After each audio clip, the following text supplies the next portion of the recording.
Hello everybody! How are you all doing? It's so good to be back. It's so good to be back streaming again. My days. Why is my music not playing? There's always technical issues, isn't there? As soon as I come back from streaming, and Spotify is now not working for some reason.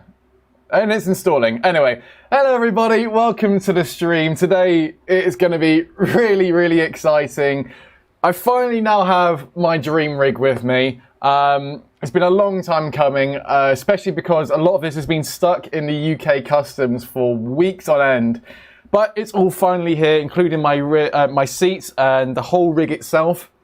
Now, the rig itself is a SimLab P1X, and it's like top of the range, and it's been my sort of dream rig for ages. And now that I finally got it, I can't wait to get back to racing because, you know, previously my old rig I had from GT Omega, it just wasn't good for me, unfortunately, and it actually made me not want to race for quite a while.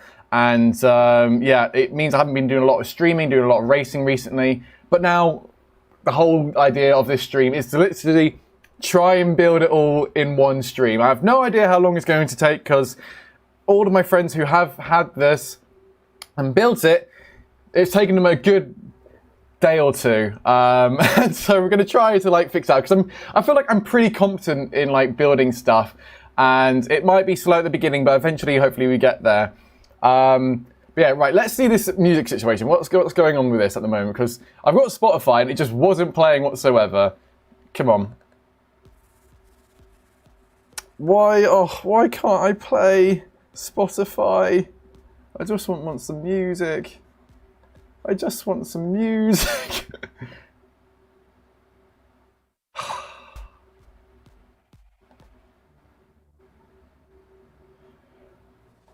Oh, dear me. Well, for some reason, it's not wanting to work. Literally, I was listening to music on Spotify right before this, and it's not coming in. So, there we go. Hello, everybody. I can see you all in the chat here. Hello, John. Kurt, as always, Scottish Race Engineer. Russell, Crappy Toast. Yeah, everyone's saying add it into the scene in OBS. It was working before because we just normally have it as a background, but I don't know how you do that. This was literally working like 10 minutes ago because I did all of this because I haven't streamed in a while. So I was like, I'm going to fully just make sure everything's working technically, and it was all working before, and now it's not working. So we started to hear it then, but for a second. Yeah, I don't know why it's not. This is so annoying. Jesse says, hi Matt, how are you doing? I was doing all right, and then the music stopped working. Because otherwise, then you just have to listen to me for the whole entire time, and that's not what we want to hear. Oh God, why is it now? Why is it now that it just? This is stupid. It's absolutely stupid. Listen on this computer. No. Oh, that's now going through my TV in the lounge? What is going on? Oh. Well, if anyone can help me with this, I have no idea what to do. AX says, hello, Z's Nuts. Yes, hello, how are you doing? Check your desktop audio settings, make sure it's coming through the right speakers. The main thing is, like, I'm playing it on Spotify, and it's pausing and stopping and pausing and stopping, and it's I don't know why this is happening. Literally, I had this so perfect. I hate this so much. I hate this so much. I had this perfect.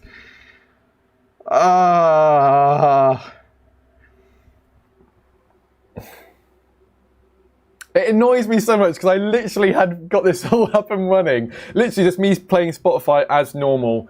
And for some reason, yeah, it's just not coming through. But anyway, yeah, the entirety of this is going to basically be just making the rig behind me. As I said, I have no clue how long this is going to take. I'm going to try to take questions whilst doing it, but ultimately, yeah, just going to be working on that. got a feeling this stream's going to break in a second for some reason. Oh dear. Switch to your going live scene and see if it plays. Well,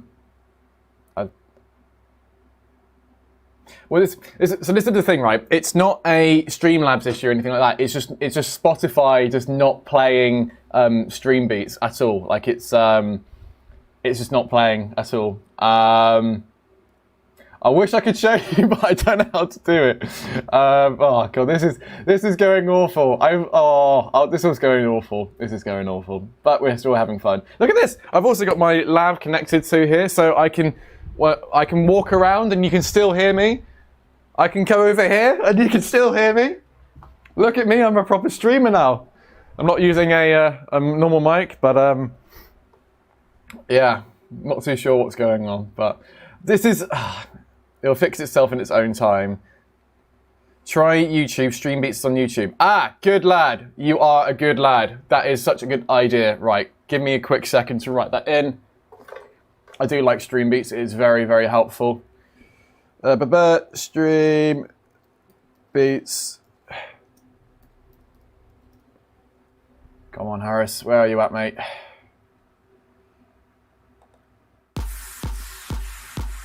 Right. Is that coming through?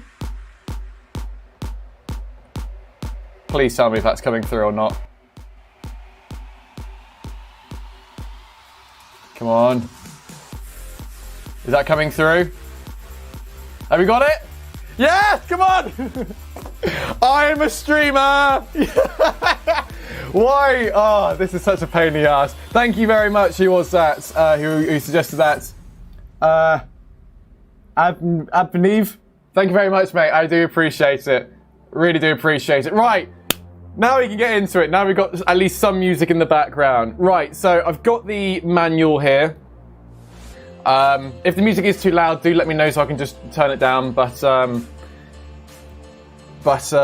yeah, Ted, down to you. Oh. Just quickly, hang on, Ted, 2 secs. My stream is going off as well. Brilliant. So. Let me quickly show you what I've got. So the rig itself is a SimLab P1X, and then this is the seat I've gone for. This is the Sparco Grid Q. It's really, really nice. It's a bucket seat, and it's also got Velcro padding on the bottom. And yeah, this is actually the second chair I've actually gotten from Sparco. Because when I first got it, it had a load of scratches and stuff on the bottom of it. Oh, it's a wee bit too loud. Okay, turning it down a wee bit. Oh. I'll put it to there, see how that sounds. There we go.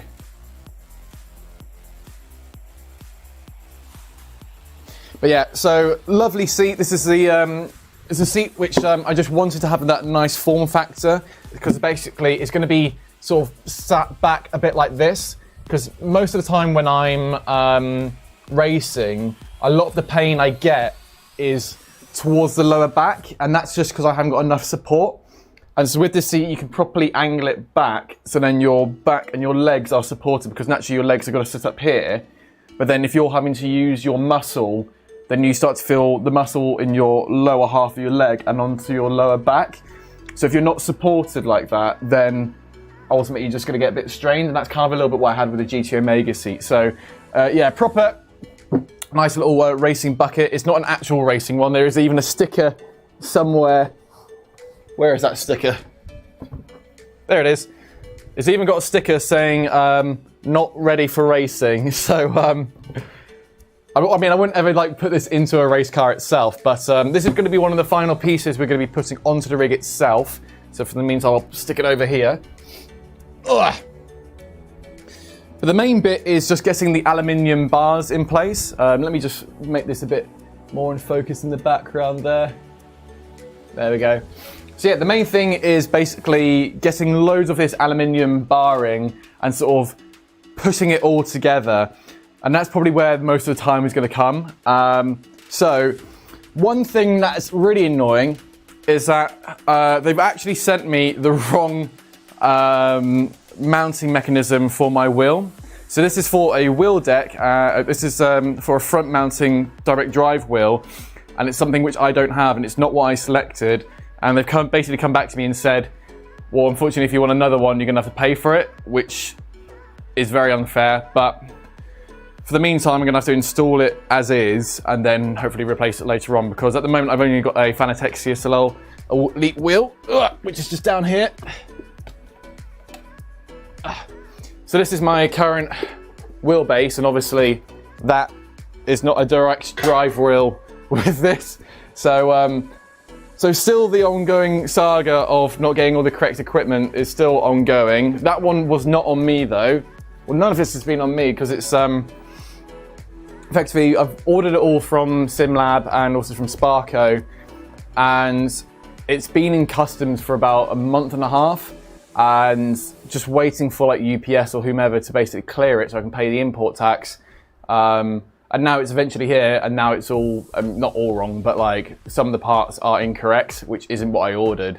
And then when I've had to go back and look on the receipts, it's then said, oh, I've just ordered the wrong thing, which wasn't the case. So it's really annoying, but yeah, there you go. But right, I'm just gonna open up this chat a little bit more because I can't actually read some of the comments on here. Hopefully I can make this a bit bigger. Let me just get it full screen actually.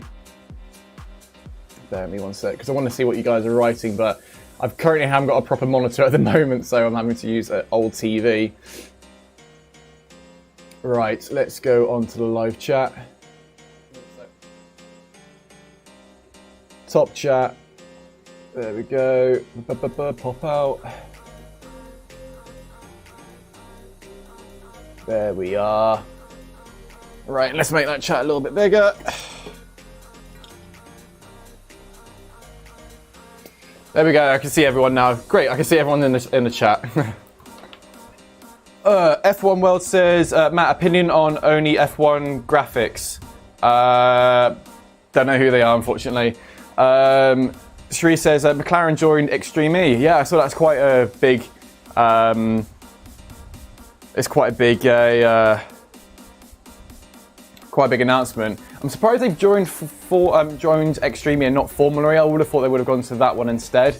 But I'm guessing they're probably in the line of like about to do a range of like electric SUVs or something like that. That's the only sort of reason I could probably guess for that. Yeah. Why is this not updating? There we go.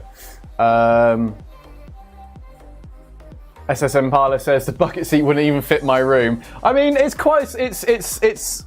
Let me try and get it over it to show you. It's not that massive, to be honest. Like the previous one I had from GT Omega was actually quite large. This one's actually quite form-fitting. I mean, it's quite. It sits. I mean, I'm at the very bottom of the frame here, but like it's snug and it fits you in. F1 World says only F1 here is here in his channel. Yeah, I won't be checking it out now because obviously that's not what I'm doing. I'm building this, but yeah, I don't really pay much attention to what other people do in terms of making F1 graphics because effectively it's just looking like F1 graphics. But I'm glad that like other people are having a go with it all. What else were we saying? KJ says, what graphics are you making next? Well, I released the Lance Stroll sort of replay one, and it did all right, but I think I'm not going to make graphics for a little bit. If I'm going to make graphics, it's just going to be for my own stuff. So there's a few things I've got in the pipeline at the moment that I'm already making, but it's still a work in progress at the moment. Is the seat comfy? Yeah, it's incredibly comfy. It's got like loads of padding on the side. And Felipe says, single monitor or triple monitors? It'll be a dual monitor one, so you have your main monitor here and then another one on top. That's just so then I can monitor the stream when it's going on.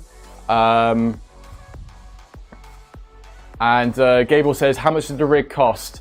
I think in total it was just under, with like the seat, the packaging, and also some other stuff that's currently in the post at the moment as well. I think just under $2,000, I think. I think the rig itself is about $700-800 on its own. Then you've got the shipment as well. Then you've got import tax as well.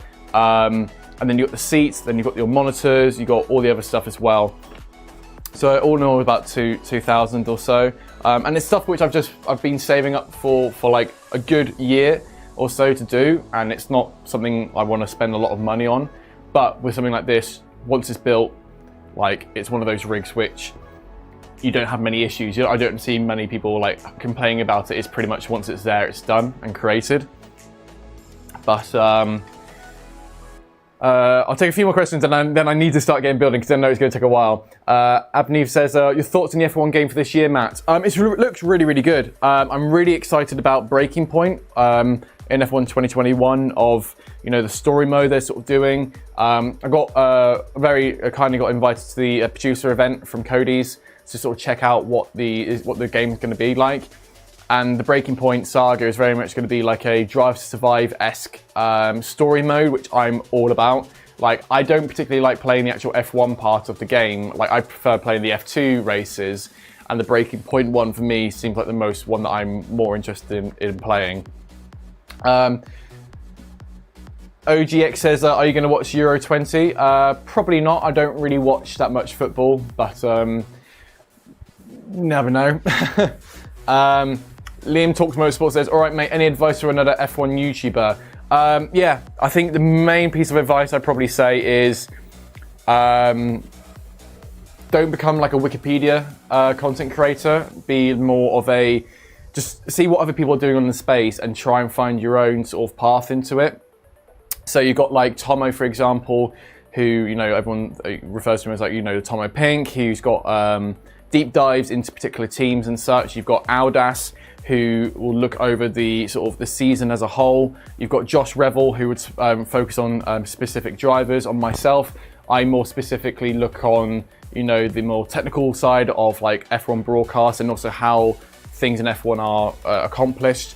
And I think the main thing with F1 creators, you've got that sort of a little bit of a divide where you've got some creators who are just making the videos just for the sake of making videos, but then you've got some creators who are actually passionate and want to make videos that they would want to do.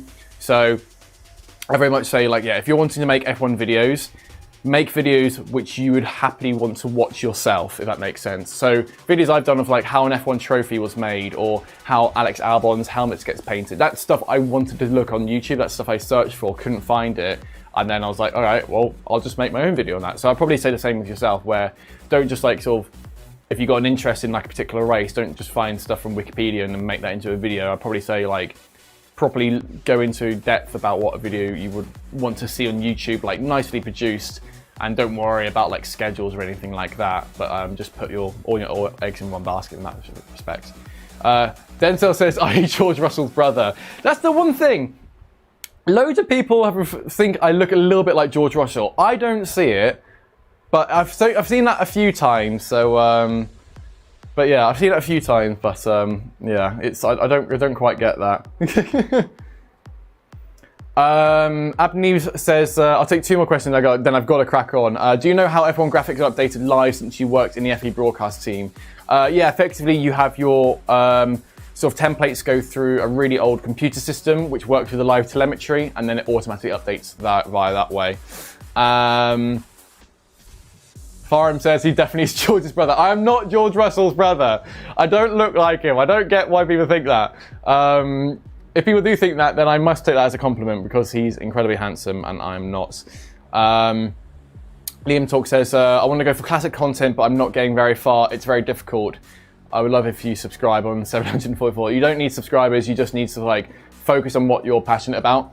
So if you're wanting for classic content, what specifically about classic content? Is it the liveries? Is it the drivers? Is it the locations? Is it the stories? You need to be a bit more specific in that respect rather than just the broader type of thing. But yeah, right. Farum just said, just joined, but you didn't build your sim. Yeah, that's the title of the video. We are building the sim on stream, which I now need to get on with, basically, because I've been sort of pushing it back a wee bit. Right, I've got the manual here. I'll stick it over here, because otherwise I won't be able to see it.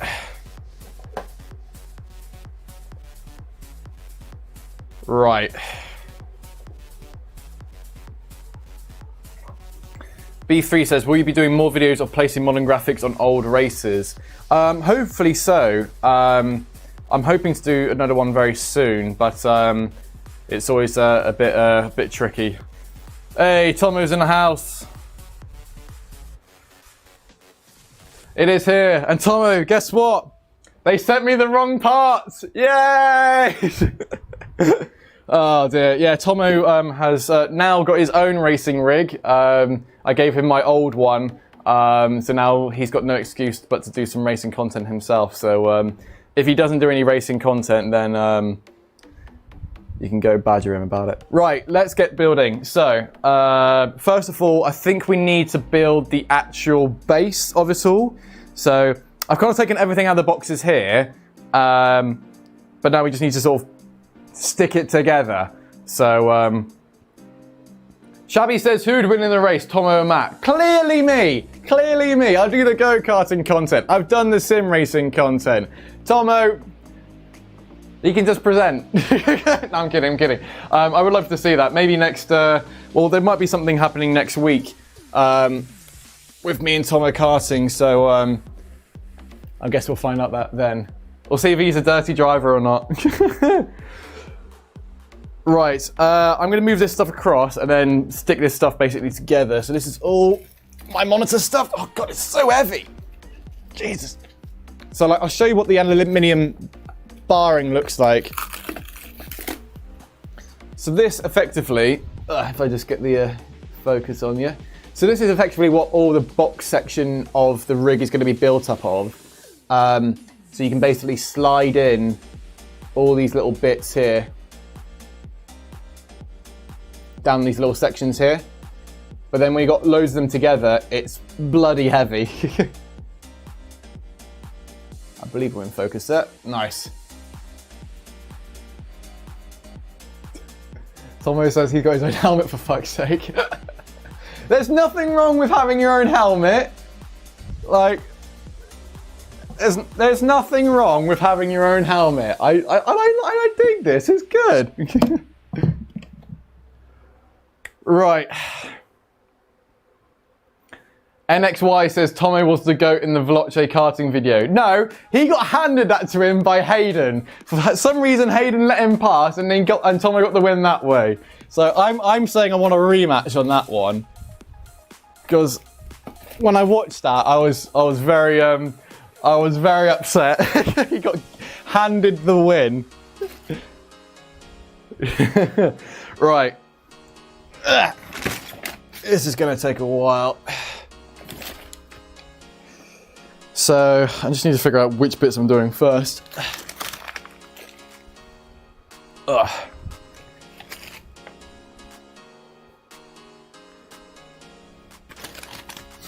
Tomo says the power of the edit. I can't edit when it's you're second at one lap and then you're first the next one. I got to show how that's done. Right, well these are all the little box section bits. Right, so I need those.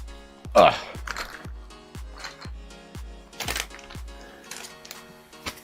Don't know what that stuff is. Or that. Right.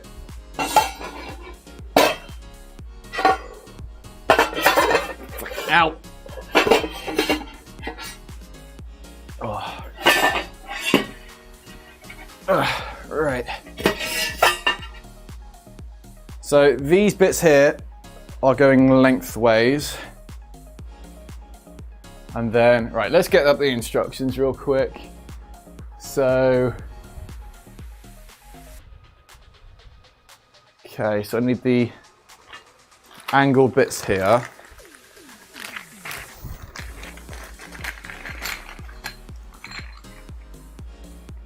I mean, all this looks relatively simple to do. And then these are just some covers, right? Yeah. Okay, that's pretty easy. Nice. And then I need some bolts.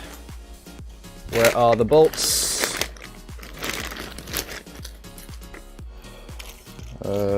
Not those ones. That's a seat slider, not that one. Are you the single monitor? Oh, where is everything? Part 4 for something. This looks heavy. It is very heavy. Like, this bit here. Ah! You can hear how heavy it is. Oh, my days. Right. The instructions on this aren't very helpful, I must say.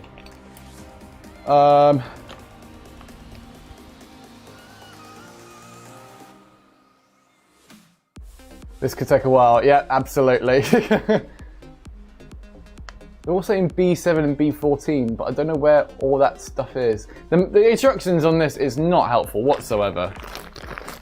3 dumbbells. I need it because I've just got zero. I've got zero muscle. Oh, and now you can tell what I had for lunch today.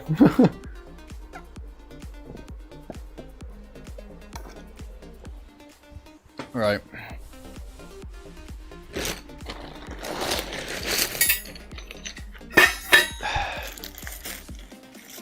So, oh shit. And that's the bag broken. Oh, God. This is not going good. All I wanted to do was find some bolts.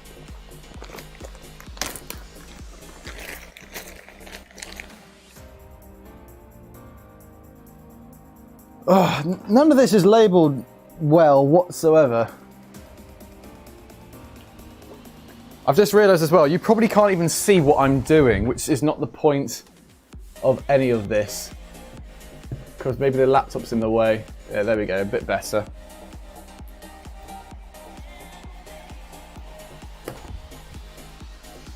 Maybe there's a better angle I could put the camera onto or something. Effectively, yeah, I'll show you what I've got to work with here, right? Can get you in focus. There we go. So these are the instructions I've got here, right? So fairly simple, like sort of like IKEA-esque instructions. The issue though is that it's telling me like you got to put the B7 bracket onto the B13 bolt, and I've got numerous different bolts and such, but they're not. None of them have got labels on or anything like that. So it's incredibly hard for me to like figure out, you know, which ones go where.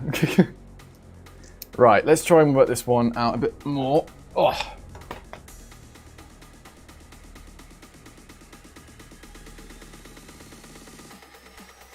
Right.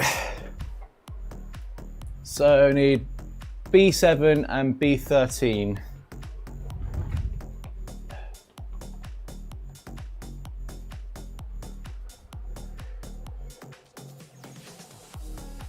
Like, yeah, so that doesn't have any labels on it. Ugh.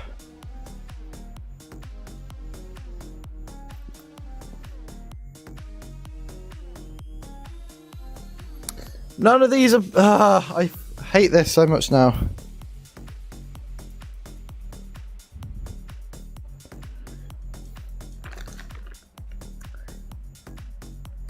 Where are the B7s?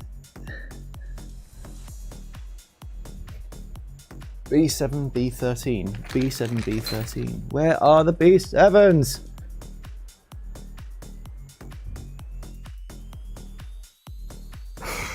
Are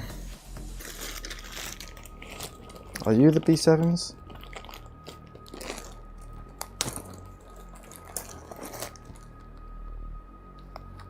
.8.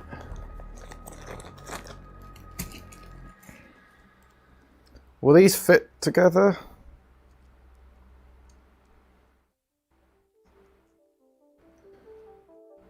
Okay, so these fit, right.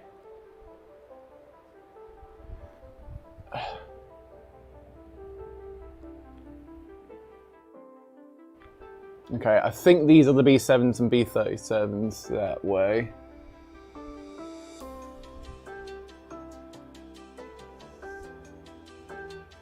Right, let's just start getting them on.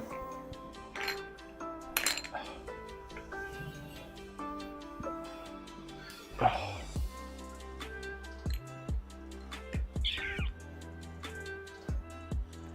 might see if there's a better angle, because I think you guys can't probably really see what I'm doing. There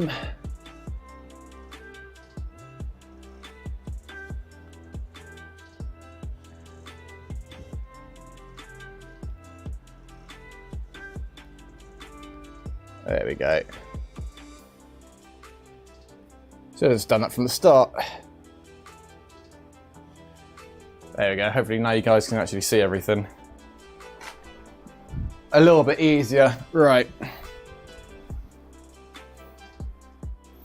I'm going to move all this other stuff over here for now.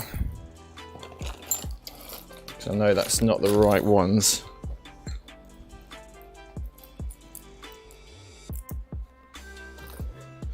So I'm going to assume these will be 7s.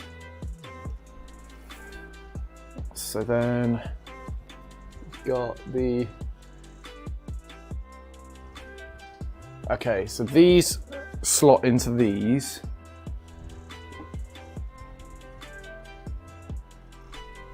Like so.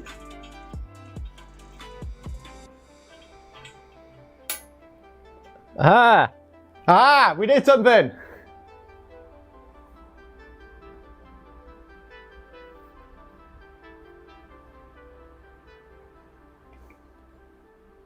Right.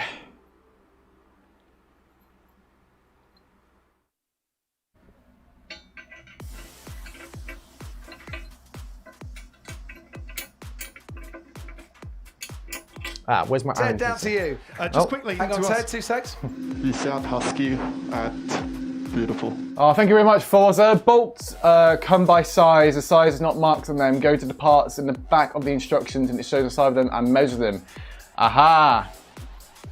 Good idea. Good idea. I do also have my Allen key set here, which actually I could always use as well.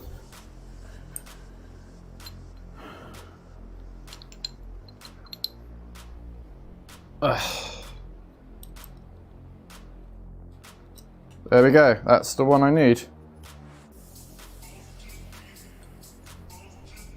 Oh, that one's a bit too large, actually.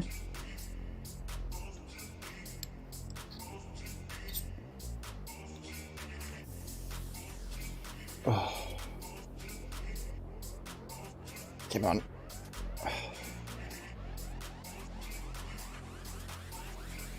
We need highlights of this, God. Well, hopefully it's not too long. I'll probably have to do a natural cut off at like 6 PM or something. As that's when the missus is home.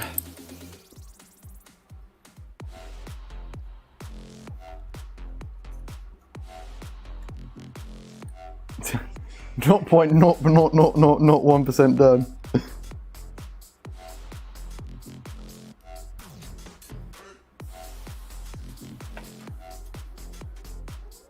Oh. Matt, I missed his shorts channel. See, everyone is making shorts channels, but like I don't have that much sort of gaming content or anything like that to do a shorts, if that makes sense. I think shorts is a great idea, but it's currently something something I haven't got much of clips of like funny stuff to post on there. Tommy says, as Lewis says, it's a marathon, not a sprint. Very true.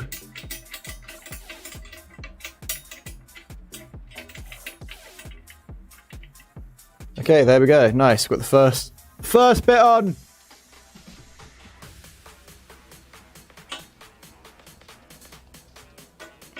Probably want to keep that a little bit looser actually, so I can tighten everything up.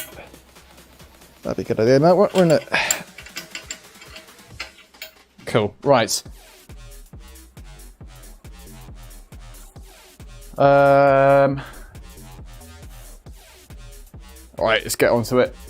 Cool. I think I've got this bit sussed out now. So you've got the bolts.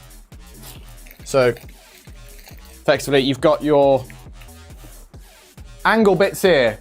You've got these little metal sliders which go into the aluminium bars. You then screw that through the bars and then connect it. Cool.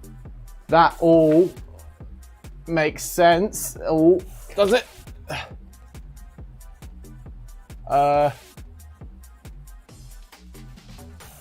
Yes, sure. Oh. Lewis says, Matt, sorry if I've missed this, but what rig do you have? This is hopefully going to be the SimLabs P1X. Hopefully. If I can get it built. We shall see.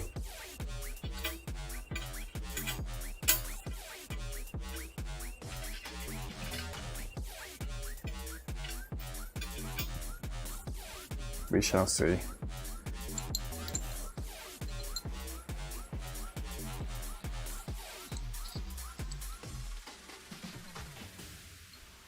Oh.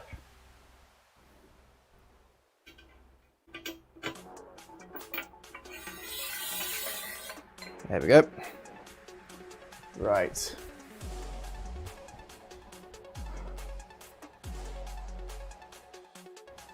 Oh, it's Hayden in the chat. Oh, I must have missed this comment. Oh, what did Hayden say? Right, I've got to get the mouse now. I've got to scroll up. What's he been saying? Damon.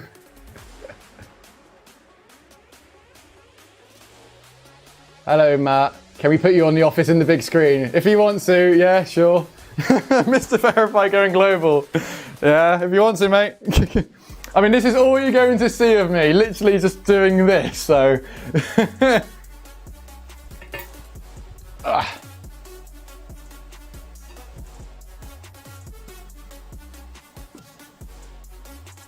Right then, next up we've got bits that go in the middle here.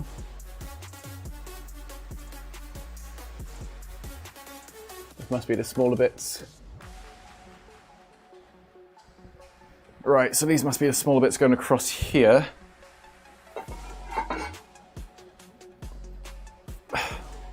Okay, this is the bit now I'm confused on because I've got smaller bits that go across this way or bits that go across that way. So now I'm not too sure what bits I'm putting onto, so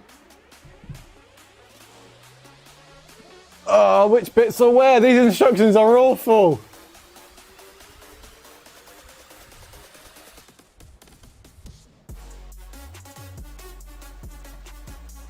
Absolutely awful.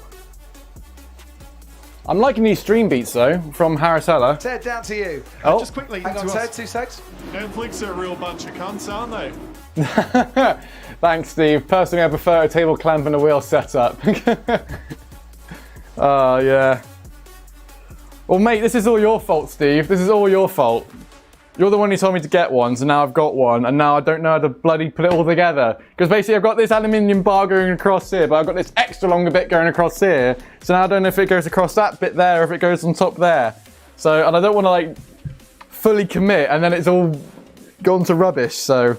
Right, I'm going to commit to thinking it's this middle one. Ah, but I don't know now. No, I don't know. Oh, dear. No. Okay. Oh, no. These bits go up here. That's how you do it. There we go. That's the... Right. There we go. I figured it out. I figured it out. Right. We've got to beat Steve's 2-day record here. This must be riveting content for you guys to watch, but I'm hyped.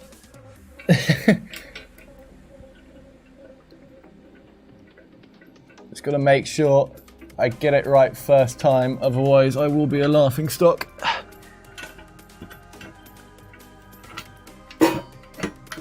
Oh dear. In you get. Nicely done.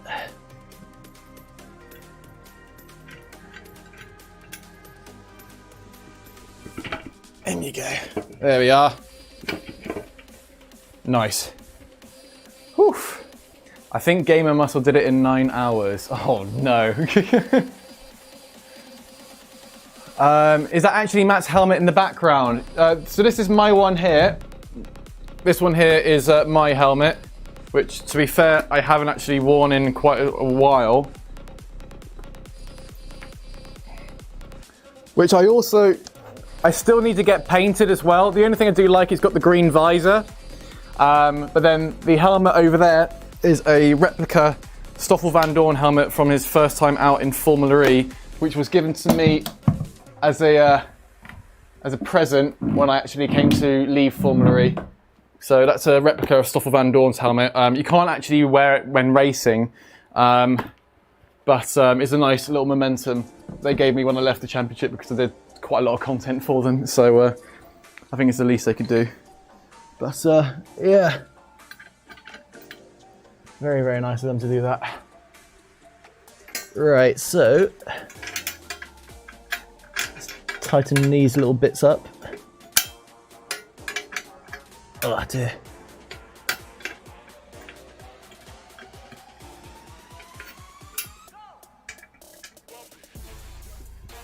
Oh.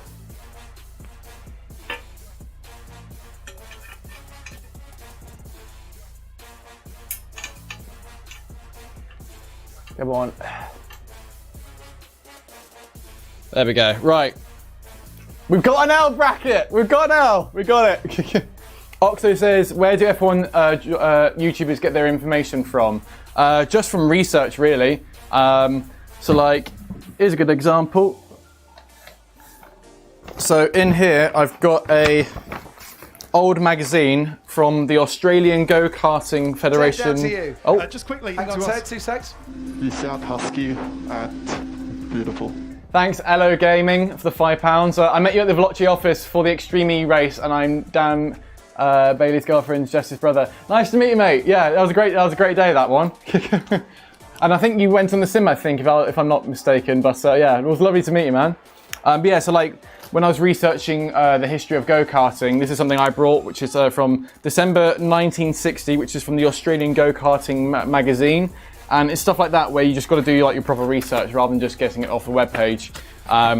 It's just also, a lot of it just fact-checking as well. It's what I'd probably say, where when I've referred to like Wikipedia YouTubers who have got like stuff wrong because they haven't fact-checked it, and that's where you can just go to like multiple websites, go to publications, books, or magazines, newspapers and stuff like that, and check the information is actually correct. Because what could have been correct at the time of them publishing could be incorrect. So basically, you just got to fact-check quite a lot. So Panav says, how much more difficult has it been to put together the sim project? Project because of COVID issues. It's more because of Brexit issues, really. So because the country voted for Brexit, it means getting stuff through customs is incredibly hard now. And yeah, unfortunately, it's just been an absolute pain. So not really been because of COVID, but yeah. Alex says, what kind of wheel is good on budget, Matt? What I'd always advise is saving up your pennies and waiting till Black Friday, because getting a wheel nowadays is quite costly. However, Thrustmaster, Fanatec, even Logitech do great deals when it comes to Black Friday. So you can even get you like proper bundles or anything like that around that sort of time. You normally save around about 150 quid's worth, where you probably have like a good budget by that point. If you start saving like sort of now, if you save up, I know, like a couple hundred, you then can get a really good, decent wheel. If you're looking for more of like a budget option, I'd probably say a Logitech. Probably a Logitech wheel. Go down that route there. Oh dear. Right, let's try and get this bit all together. That bit there's fine. And then I'm gonna need to bring over this extra bit there. No, the first bit I need to do is actually this inside bit, so then I can actually correlate the two together. Because if I was to put this one here, then I need to unscrew it so I can attach this one. Ah, clever thinking. This is where my DIY comes in. You've got to think ahead always with DIY, not just then and there. Famous last words as well. Right, so I'll move you across there. So, middle bit to here. Attach that. And then I need to bracket that side and put the two bits together. There we go. Zane says, my granddad and nana used to race go-karts down here in Australia. But at the time, and my nana had to go there. It was one of the first ever mass-produced carts she'd ever did one lap and crashed. She was on her, oh, bless her. Anthony says, can't see a lot, mainly because of your desk. I know it's just my filmy angle is where I normally shoot all my videos, and I can't really move my tripod, unfortunately, but it is what it is, so deal with it.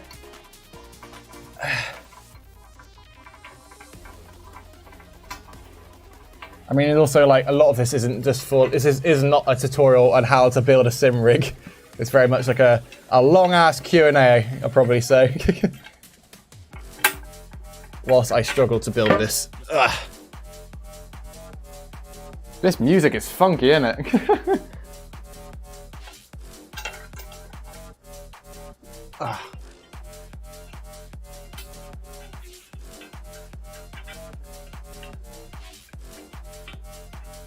$9K? I don't understand that one.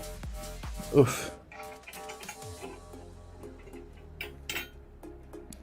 I guess I'm trying to like speed run this. Trying to speed run this. Winchy says P1X, you lucky man. It's not really luck, it's just been a hell of a lot of saving. I didn't get this for free. This is very much paid for by myself. It's just a long time coming. I've wanted one of these and been saving. He meant okay, not 9K. Fair enough. I guess actually 9K is how far away I am from my subscriber goal of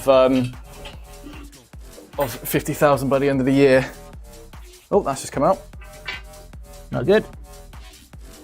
Get back in, get back in. Right. Oh. When do you think you'll be finishing your setup? So the main thing today is just to get the actual rig and the seat on top of it, and then from there, that's when I'll then start to add on the monitors, the cameras, and all that lots, and then eventually I've got my new streaming setup there. So yeah. Wenji says, what's going to get the new Formula V 2.5 rim out of stock until January 2022? Damn. Yeah, I think they only did like a limited run on that because I don't think they thought many people were going to enjoy that wheel for some reason, or the fact that they're just doing it as a pre-order to gauge how quickly everyone would buy them. But yeah, it's pretty insane how quickly they all got sold out. But right.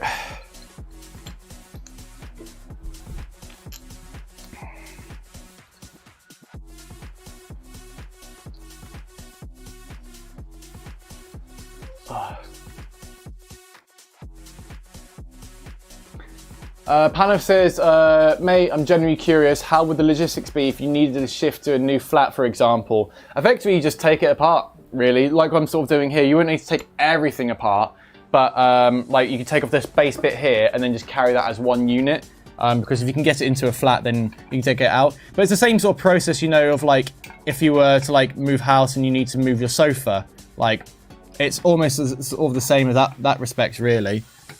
And I've done that a bit too tight. There we go. Yeah, it's sort of the same approach really with that.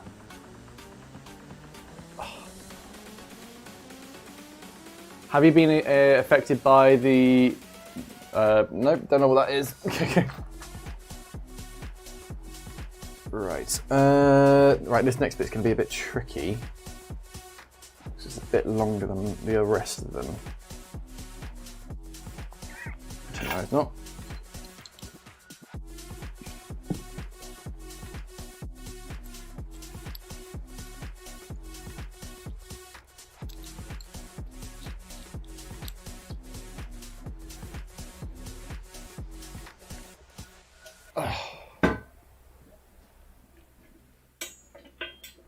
I'm also a little bit curious to know now if people from my workplace are actually watching me build my rig or not. I kind of doubt that they are, because I would feel like they were doing something a bit better with their time, rather than watching a skinny kid try and build a big-ass rig. But if they are, then hello everybody. Hope you're all having a lovely Friday.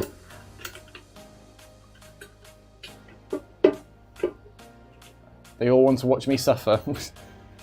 I wouldn't really call this suffering, to be honest. It's I'm actually quite excited by this.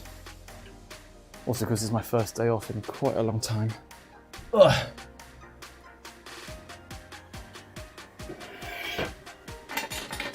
God, this is so fiddly. But it's not that fiddly though, as long as you know roughly what you're sort of doing. It's the main thing. If you actually do it all loose, and then you can tighten it all up. Like so. There we go. See, now we've got the base done, basically. Just got to tighten it all up a bit, and then effectively you got that already done. I mean, it's all just like nuts and bolts, to be honest, at the end of the day. Like, it's not that hard. If you do struggle a little bit, then it's just takes a bit more time.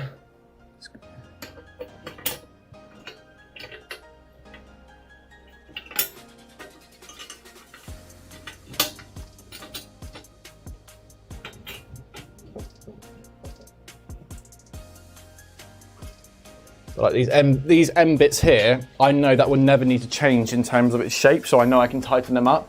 Whereas this bit here, it might need to be a bit more custom. But these M bits here, I can fully just tighten it up now. Because yeah, I won't need to move them again.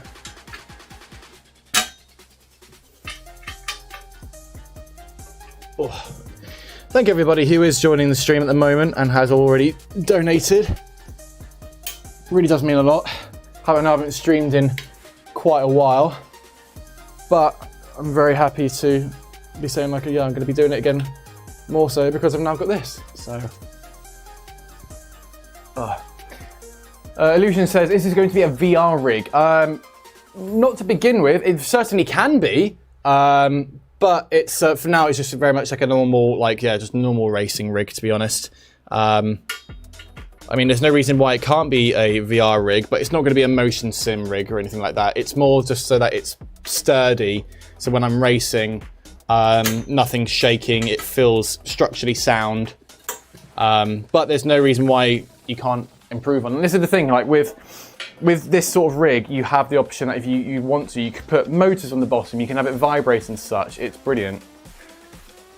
Kerr says, shall we expect F1 2021 streams when it first comes out? So, sort of. So, I'm not going to be doing the F1 part of it, but I am going to be doing the Breaking Point story mode, I believe. That's one thing I'm really looking forward to, because it's a bit different from what we've ever had before, and that's the main bit of the F1 games I'm actually kind of looking forward to. So, I will be doing that at some point, but yeah.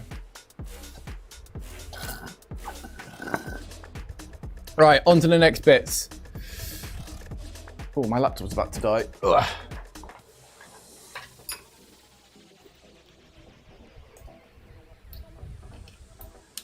Right, on to the next bits. We've got some circle bits for feet. Well, I'm not having feet, so that's fine. Okay, right, next up we are going to install some bracket stuff. This is where it might get a bit fiddly. All right, cool. So next up is these bits which are standing upright with the B26 plates.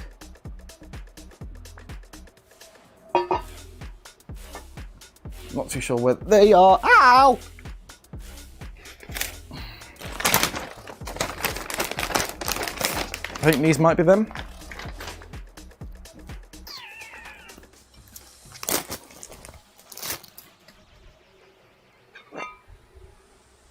Yes, these are them. Look at me, I'm smart. Cool. So I think this might be for the actual... So I think this bit is for the... Hang on, have I got this the wrong way around? Ah, yes, I do. So this is the back bit. So this is for the chair. So I actually need to turn this around 180. It's a good thing I spotted that now. God, this is so heavy! Oh, God! Oh, ow, ow, ow, ow, ow, ow, ow, ow, ow. My God, that is heavy. Ow. Right, so the seat goes on top of that, and then standing up here is where the arm is going to be. Winchy said, would you get back into GT Sport with this rig? Yeah, absolutely. Definitely not out of the question. But I haven't really thought about it too much as of yet.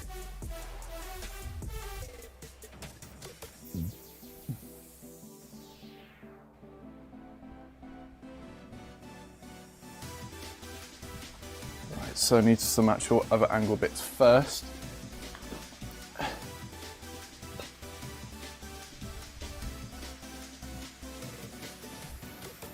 Oh, ow. Right.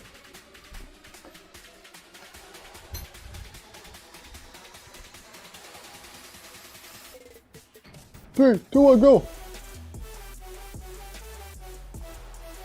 You could collab with Steve on Gran Turismo, maybe 7 when it comes out. Maybe, yeah, if he wants to. Right, so I need to D16 bolts.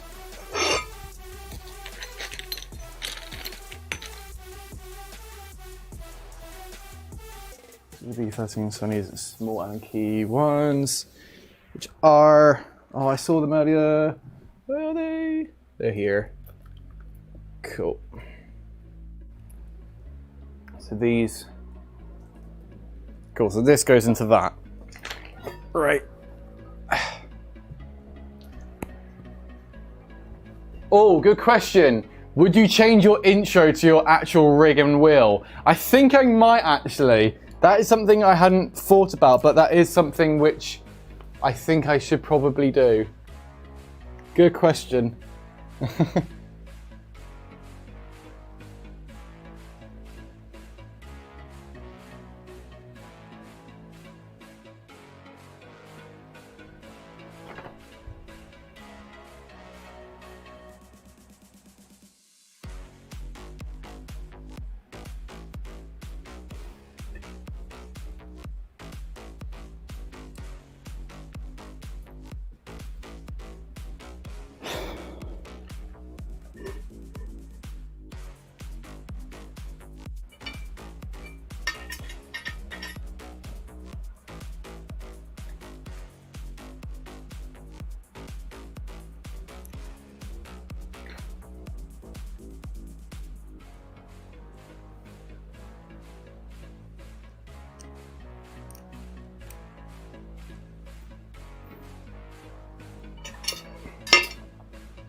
Okay.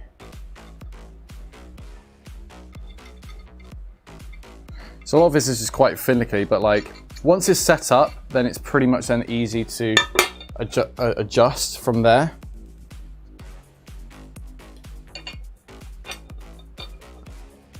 Like it's all so that everything you put into it is customizable. So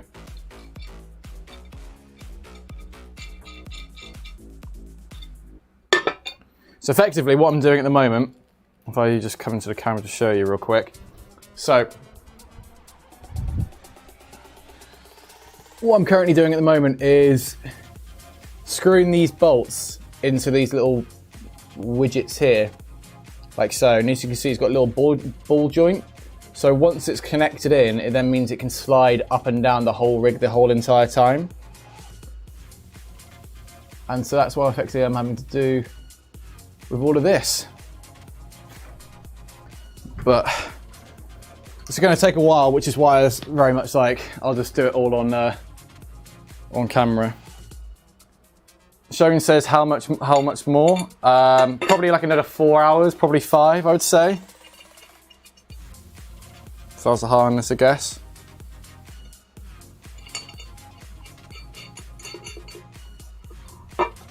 But we are going at a good pace, I think.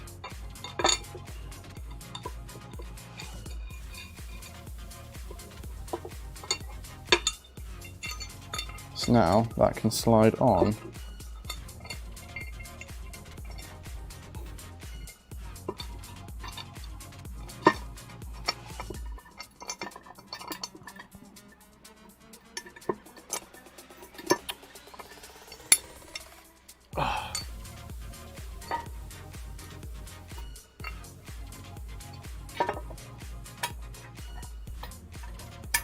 That's one.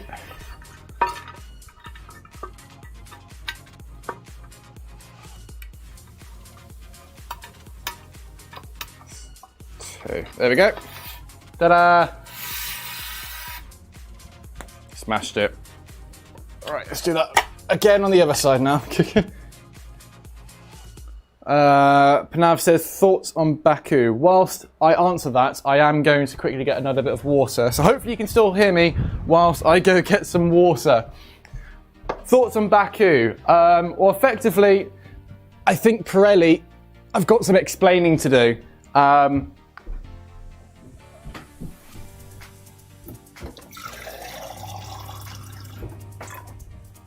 I do think Pirelli have got some explaining to do because I don't believe what they've said of like it was debris that caused Max and Stroll to crash. I don't think so. I think the tyres literally just wore out.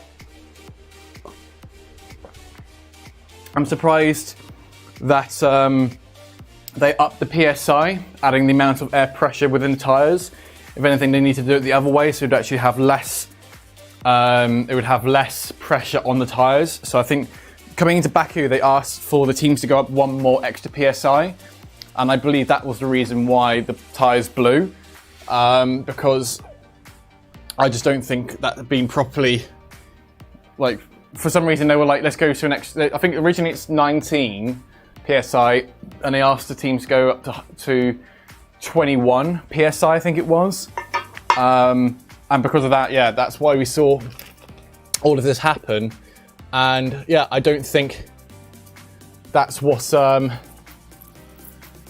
don't think that was correct. So ultimately, yeah, I think they've got them proper explains to do. I'm surprised they're still about, to be honest. Like, I'm surprised we still haven't gone to like a different tyre manufacturer, but it is what it is with these teams and with these associates.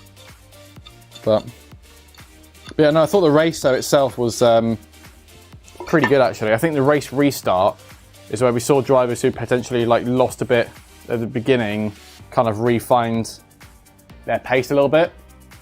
So like Bottas at the beginning, Bottas at the restart was absolutely awful. Like I think that there kind of sealed his fate of like not racing at Mercedes next year, moving to Williams. And then I think like obviously George is going to be taking that one. And I think Baku, the race restart, just really showed the reason why that's going to happen.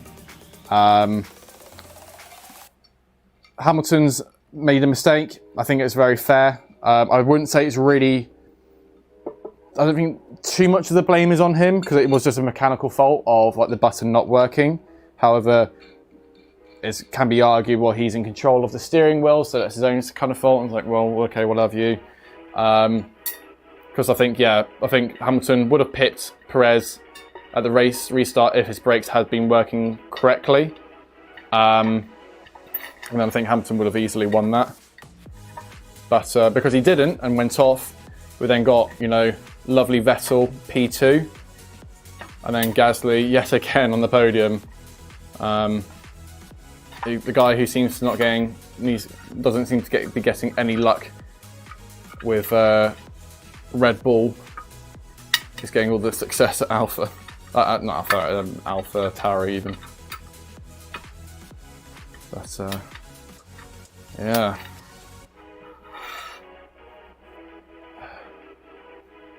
Do you think steering wheel give response on hard turns and crashes? I'm not too sure what you mean by that.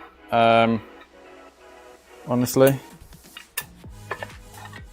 I'm assuming, do you feel like if the steering wheel affects a bit, like do you feel it more in the steering wheel? Which obviously, yeah, if you would crash, I think so.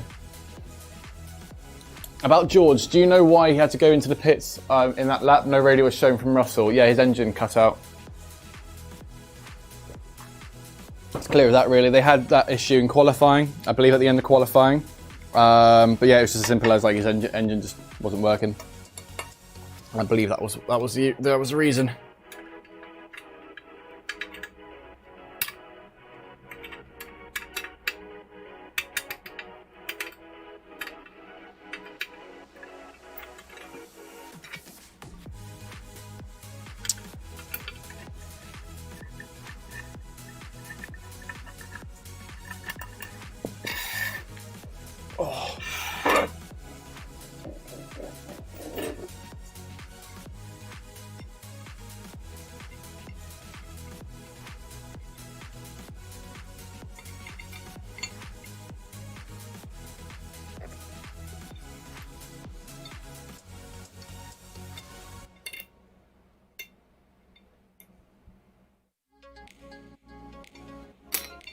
Right, so let's try that again.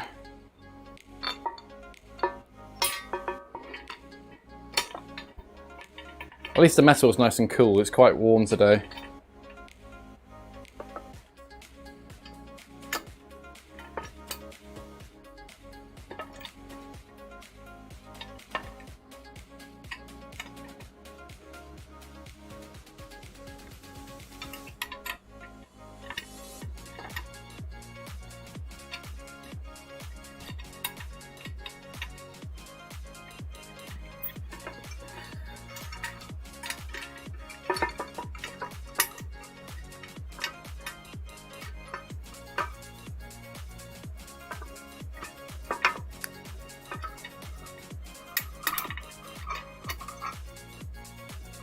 I think these might be the wrong bolts. Alright, set this back out again. They're all in fine, so I think some of these might be the wrong size. Yes, 2 of these are the wrong size. They're fine.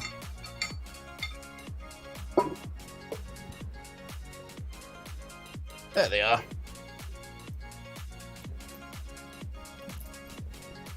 Good thing I spotted that.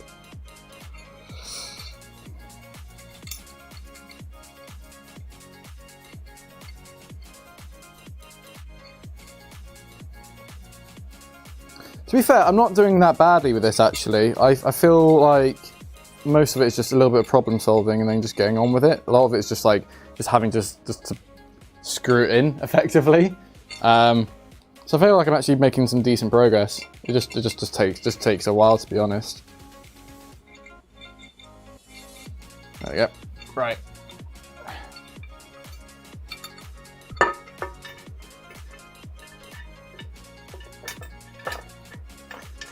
As a reminder, as you might have seen, Anthony has chosen to actually support the channel by joining us as a channel member, and therefore he gets those little extra emojis and such on his name and in the live chat as well. So if you would like to get the same as well, you can do by just signing up to the channel. It's $1.99 a month if you want to help support what I do.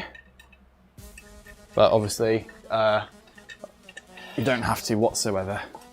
Cool, right, those are now there.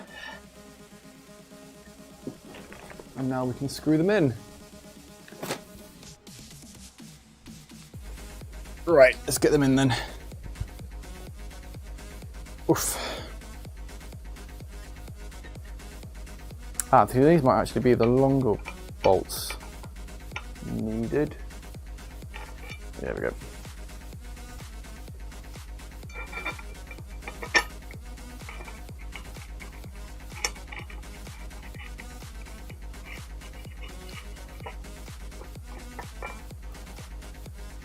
Oof. Getting sweaty. Why did I choose to always wear this shirt?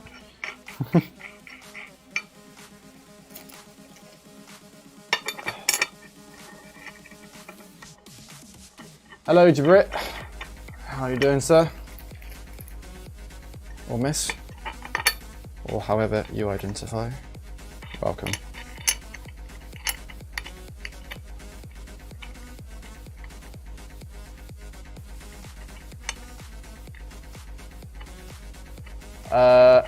Where is Steve? I honestly don't know. Probably at home. I'll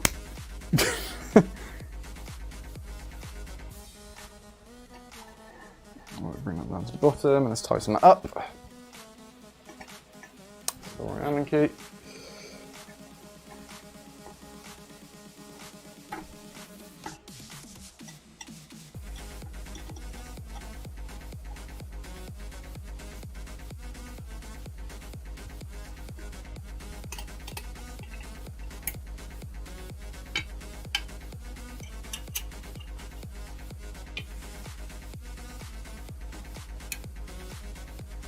Cool, right, that one's done. What's that above the homemade Preddy wheel? Ugh. It is a Michael Schumacher go-kart. It doesn't work, unfortunately, but yeah, it was for a video idea I wanted to do.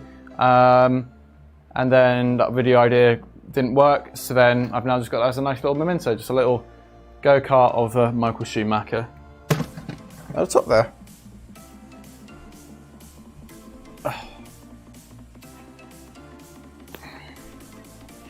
Oh. Probably get this on the other side, actually. Oh, is it? Right.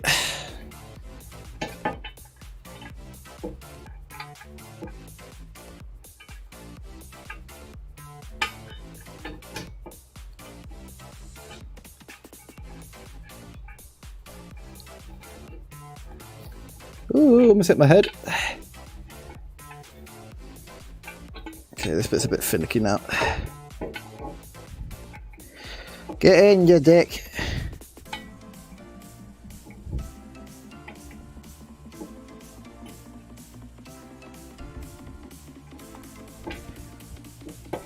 Why don't you want to get in? Just don't want this to hit my wall.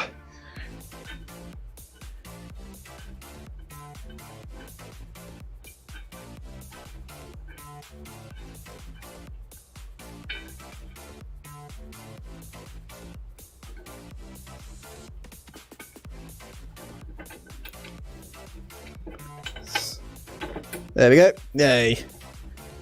Nice. In you get.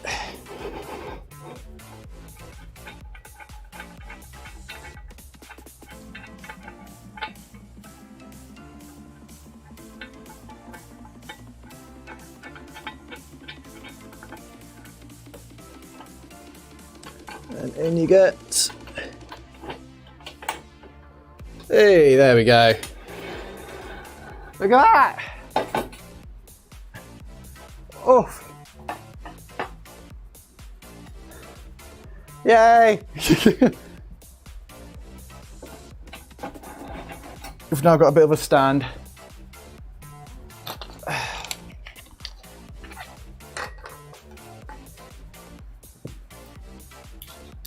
Forgot to put these in the bottom there. It's not too bad though. Up you go.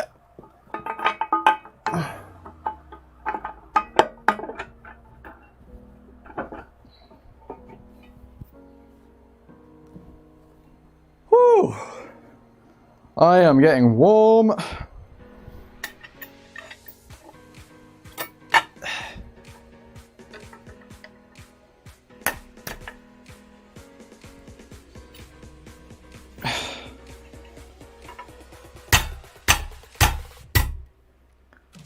Great, why isn't that not going in? Why is it always the smallest stuff which is the most finicky?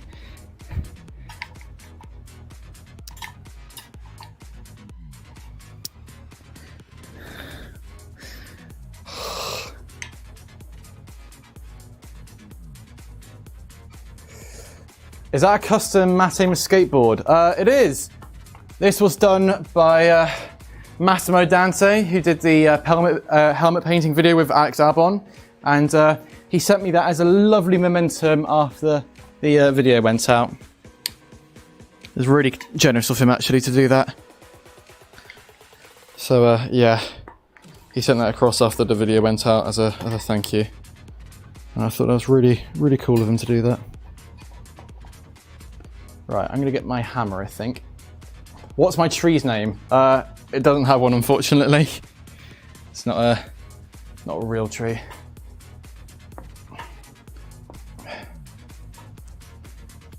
Why won't this bottom bit go in?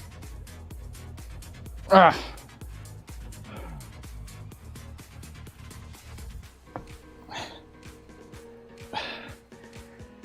Gosh, this last bit is really hard to get in. I haven't done it the wrong way around, but no, I'm being an idiot. No. Oh.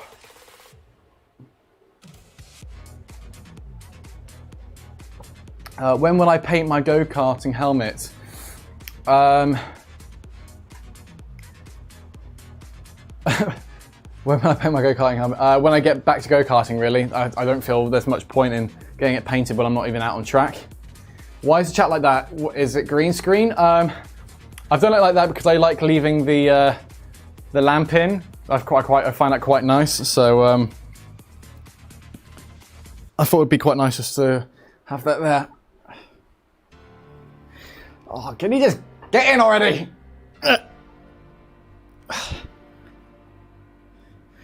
Where is my hammer? I need to get my hammer. Start smashing some shit.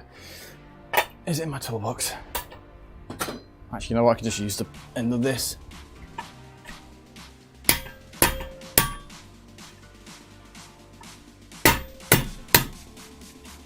There we go, that fixed that one. Right, now to go to the other side.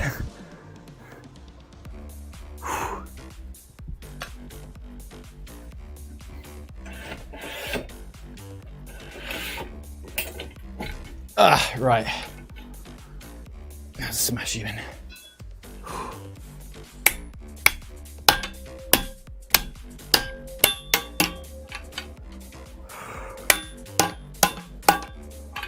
There we go. Sorted. Stop making your mama jokes. Stop it. You're better than that. You can do better comedy than that. Stop it. I expect better comedic value from all of you. You've all disappointed me with that.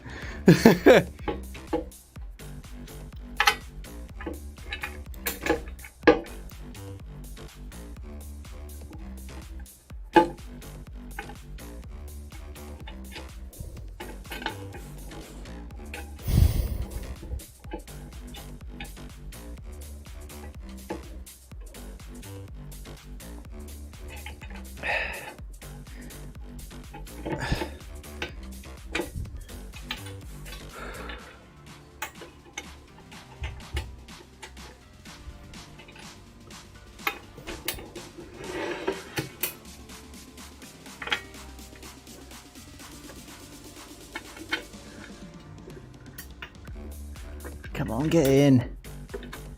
You little shit.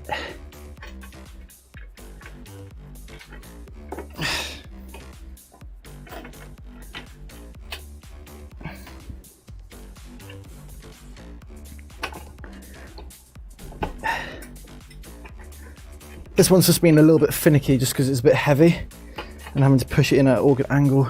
There we go. Right. Get in.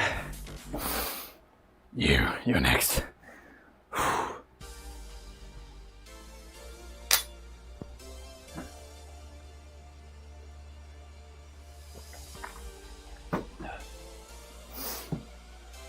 Right, that one's in. Next one.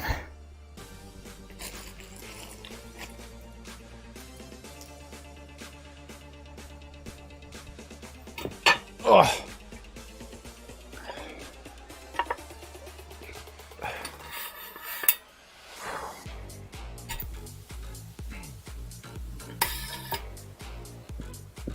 What is my favourite F1 track? Good question. I do quite like Silverstone. I do also like Brands Hatch, which I know is not a current F1 track, but I still rate it quite highly. Just because it's one of the more funner ones in the UK that we actually have. But yeah, I might have to just be a bit boring and say Silverstone, because I do quite like that.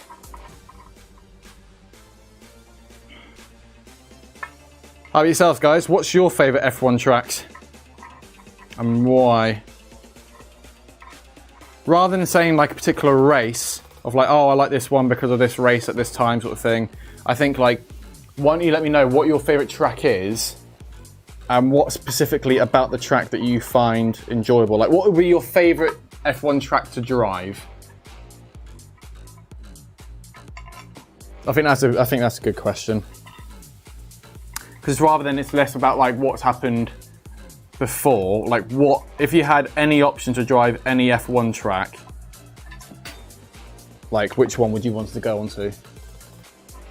Paul Ricard, oh, okay. Monaco, okay. Canada. Getting some mixed ones here. Hockenheim. Who's your favourite F1 driver? That's easy. It's Daniel Ricciardo. He's my favourite F1 driver. That's why he's on my stream alerts when anyone either does a super chat or joins the channel as a membership. Sepang, nice.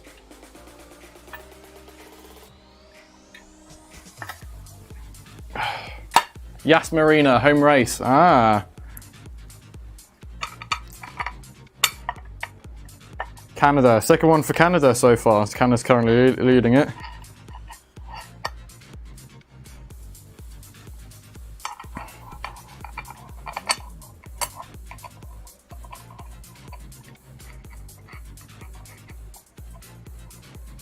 Spa, yeah, there we go. I do love Spa. I think Spa would be one of my favourites to drive if I was ever given the opportunity. I was waiting for someone to say Spa. Spa would probably be my favourite one to drive. Just because it's like, yeah, that's a proper racetrack.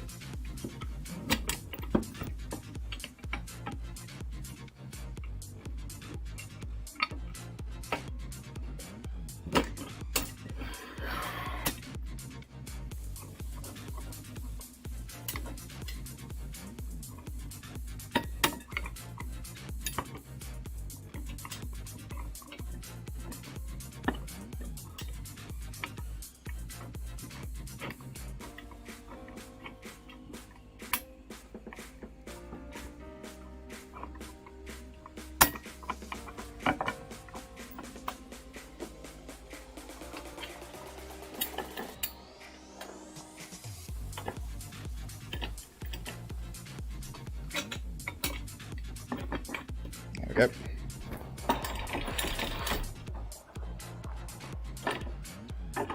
Ta-da! We're getting there. We are getting there.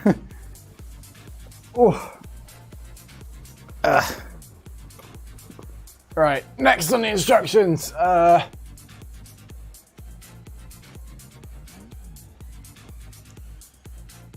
More aluminium bars. Okie dokie. Ugh.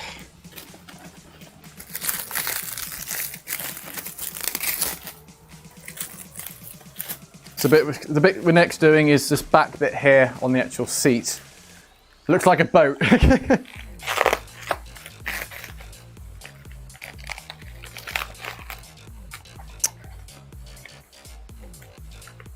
Oh, come on.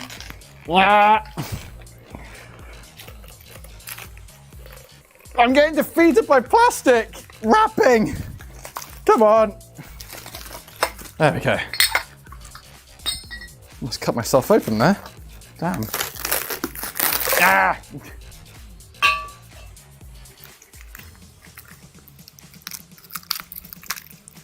Nice boat. Holes help with floating.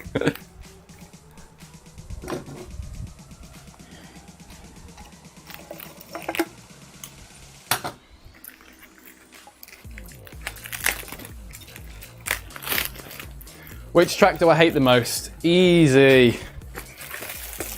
Yas Marina.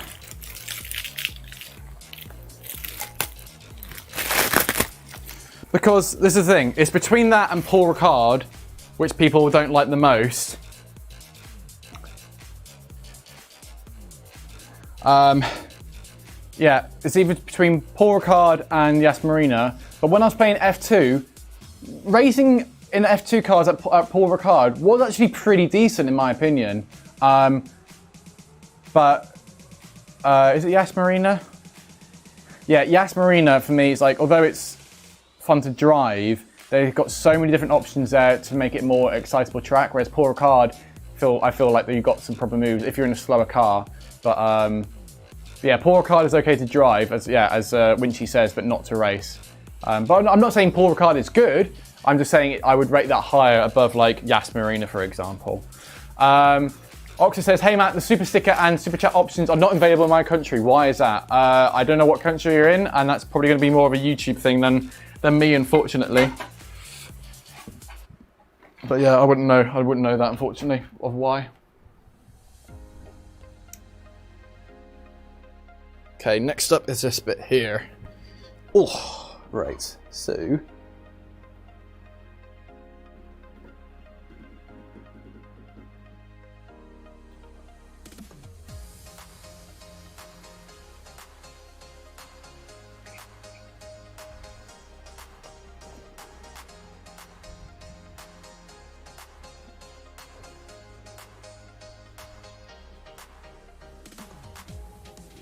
Yeah, but this is the thing, right? It's going to sound controversial, but like, Tyler says a good point there. Paul Ricard in any other category other than F1 is brilliant, like F2, F3, J2, whatever like that, but F1 there is dead. And that is the exact same for Monaco. Like, Monaco qualifying, I absolutely love it. And in a slower category like Formula E, for example, amazing racing. F1 though, doesn't work. Unfortunately, it just doesn't work at all. And it's just one of those where like it's very hard to get good competitive racing there.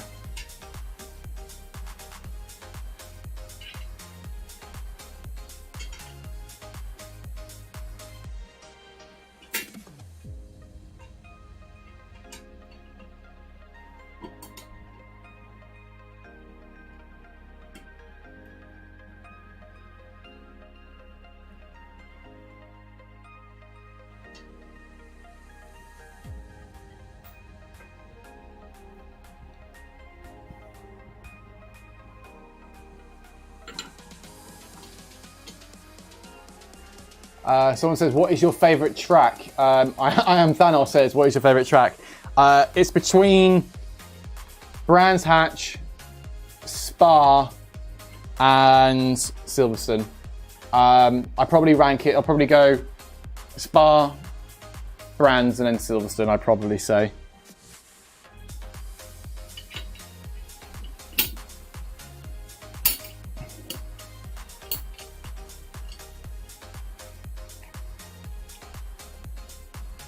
What do you think of Albert Park? I think it's a good track. I'm glad they've made the changes. I can't remember what corner it was, but they basically got rid of like a corner and just made it more of a straight. I do quite like Albert Park. I think it's a normal great introduction to the F1 season. Just because the atmosphere there of all like the crowds and stuff, like the folk who live there in Melbourne are fucking awesome. And yeah, I just love it.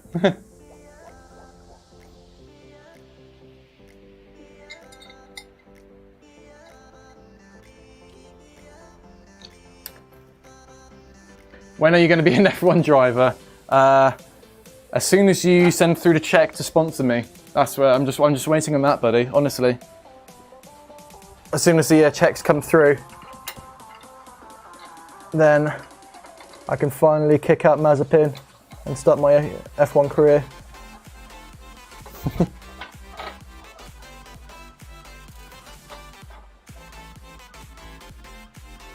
It was the chicane that was cut out, yeah.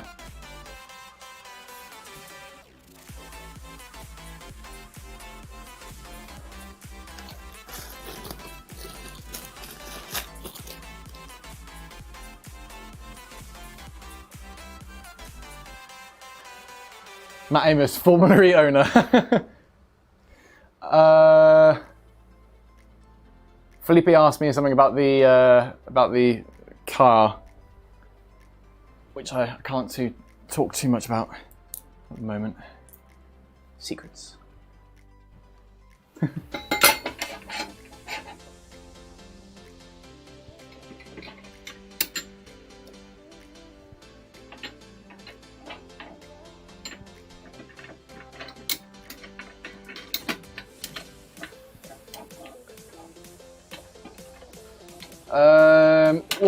When is your custom helmet coming?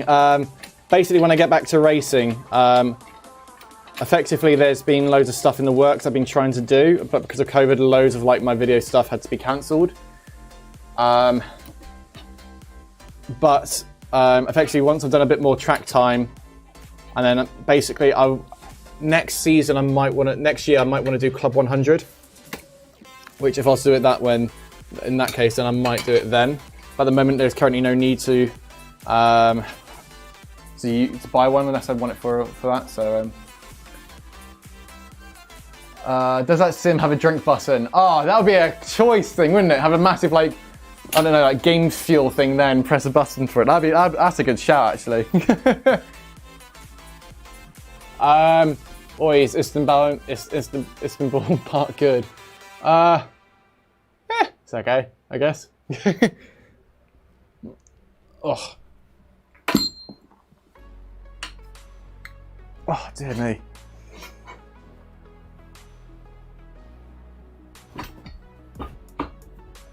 Right, I need to move this down a bit.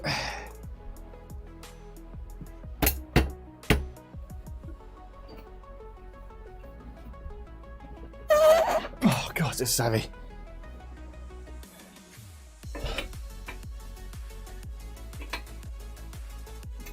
I wonder I've tightened it up. There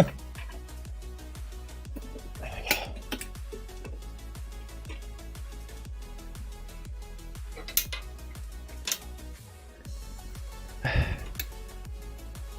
What time is it? Getting less flexible on your old age, I see. Cheeky bugger.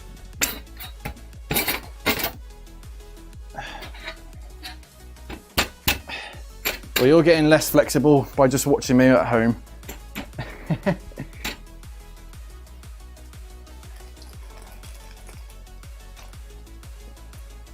Oh dear, right, I'm just going to move that out of the way just in case it gets broken, and I don't want that to happen.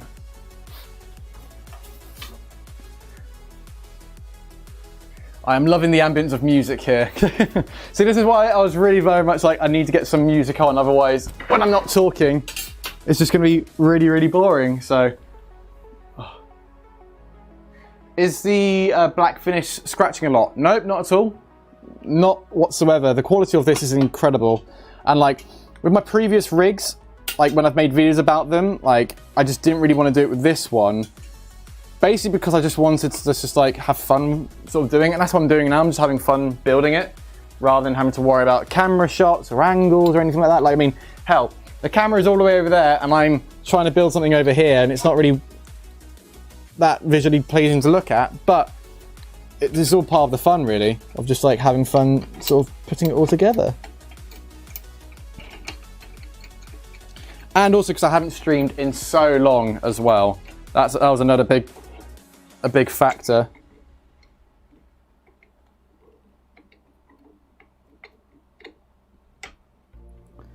Which I want to get back into more of.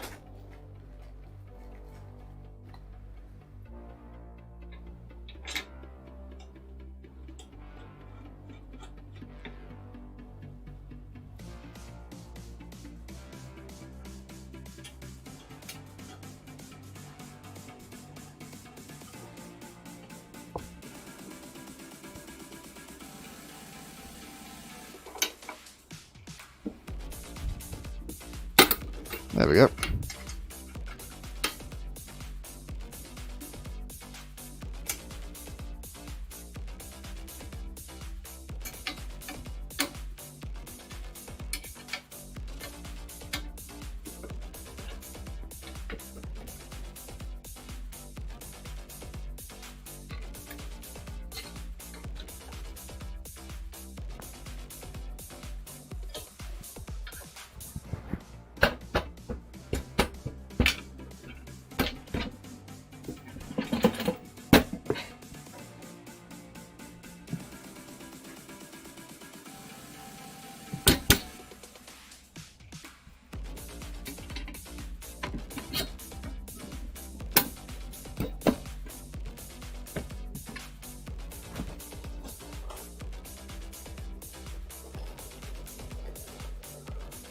Lyman says, how long will this take you? I'm not actually too sure. Well, I started at 1 o'clock. It's now it's coming up to 20 to 3.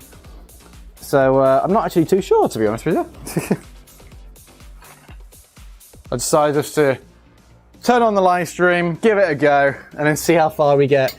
I will be calling it though at like 7 o'clock though, because then I'll need to go get some food and speak to the missus.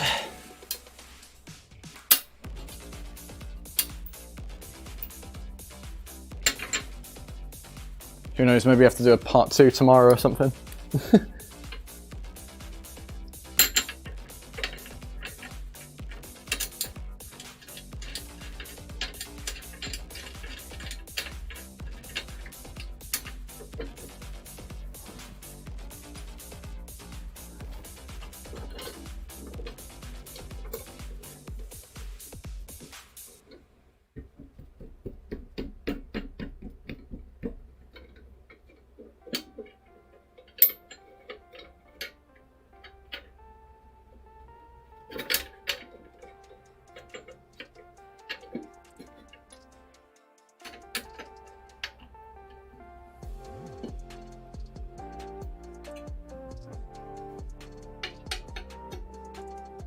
There we go.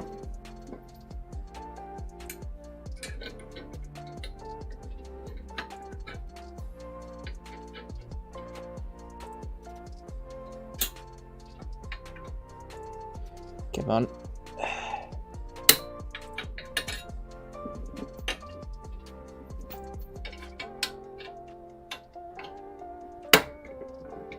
What's going on there?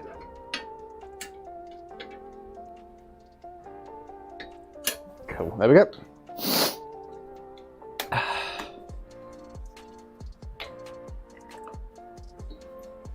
Nice.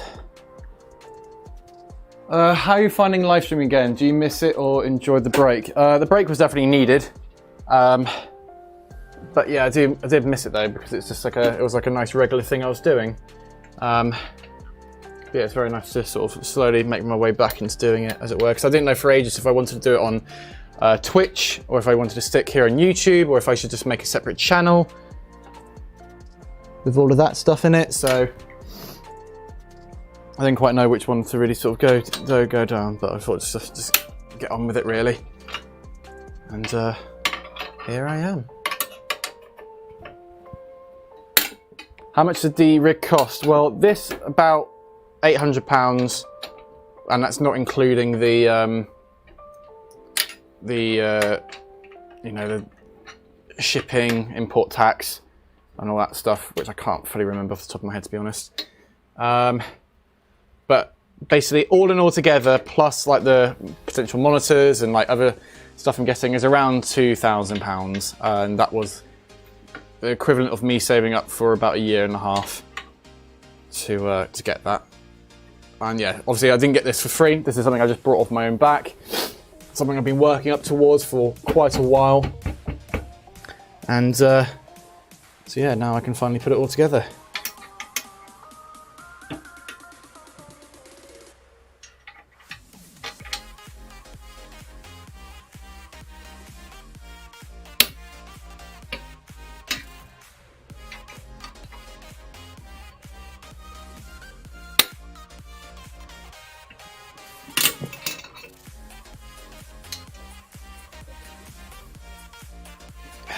Okay.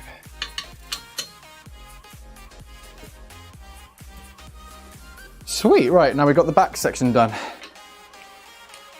It's slowly getting there. Put these little covers on.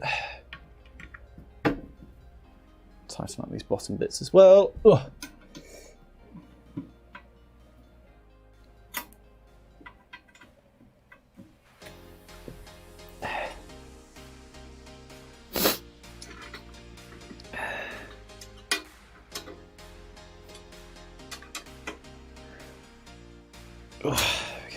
Cool, there we go.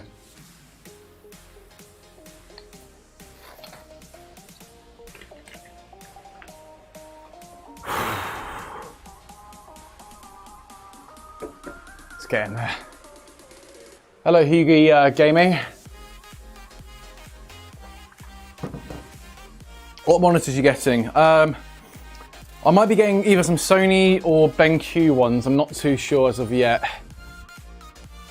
Some different factors I've got to take into account first. Cool, next we're going on to the pedals, it looks like. I think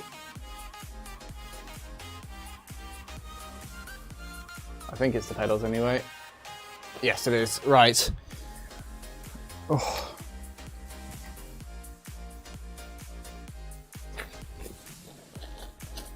Oh.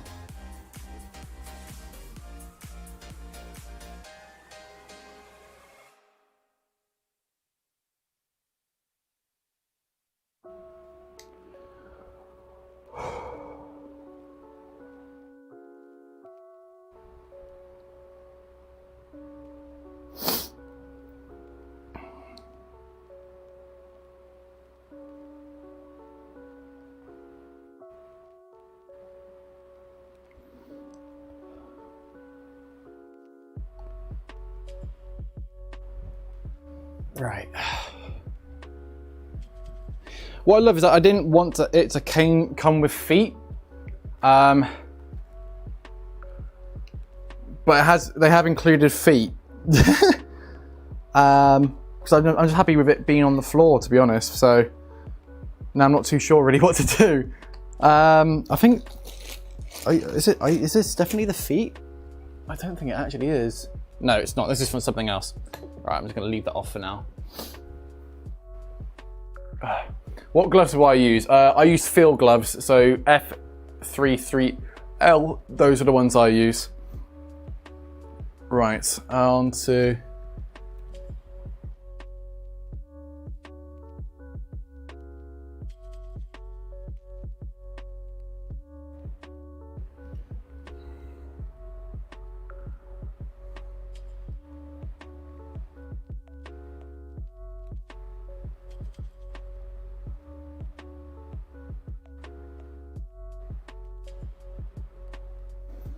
Right.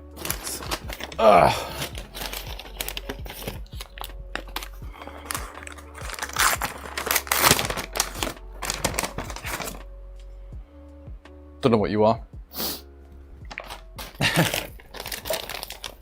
Next bit is to get the feet on.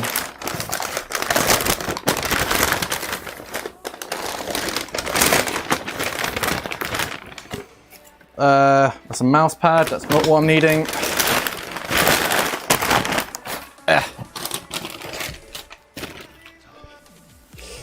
Nope, that's not either. Where is it?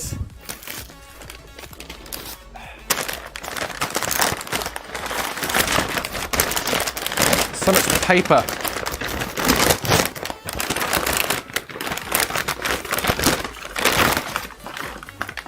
Is that it? Nope, that's for the seat. Is it this?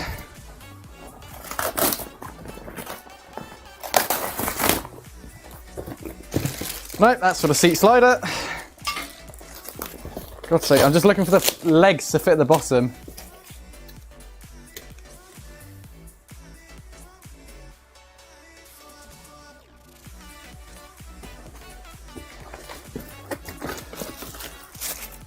Put the seat slider stuff over here.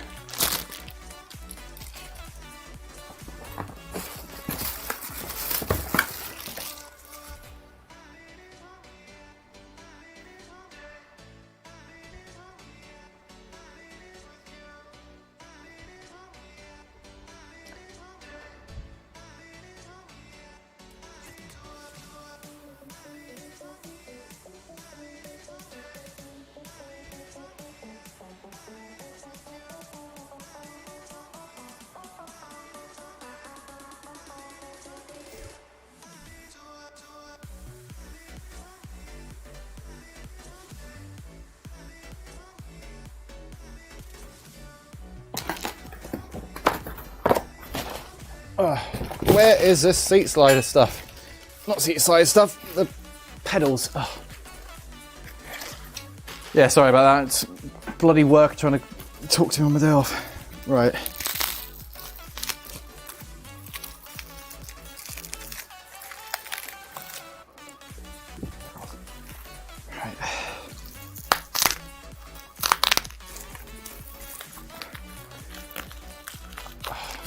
Where's my box cut?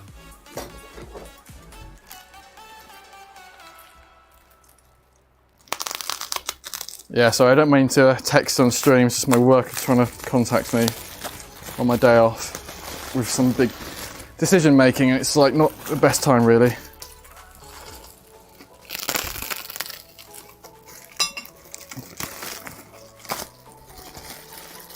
Alright.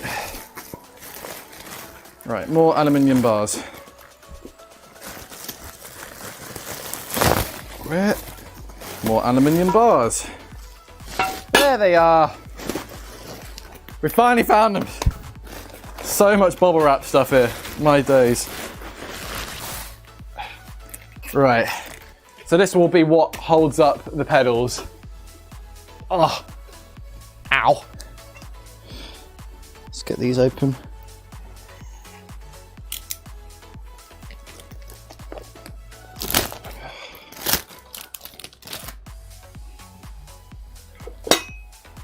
Right.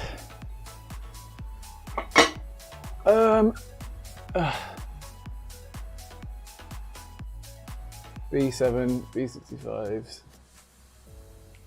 Okay. Oh, dear me. Right. Getting so sweaty in here. Some mouse pad up over there. Oh, that didn't sound good.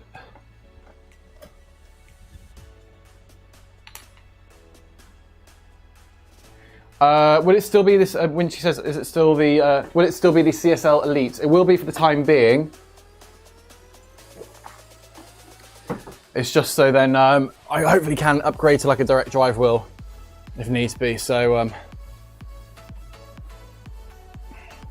do you need a pedal plate or can I just bolt onto the rig? So I'm just using Fanatec Elite, CSL Elite sort of pedals, so they should be able to go on absolutely fine. But I've got these so they can angle them if needs be.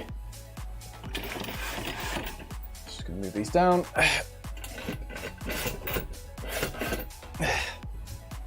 Right.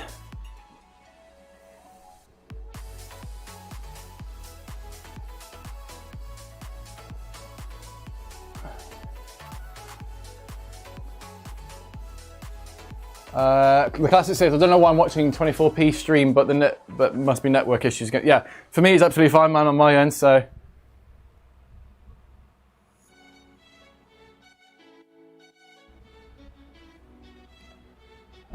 Right. How am I adding this?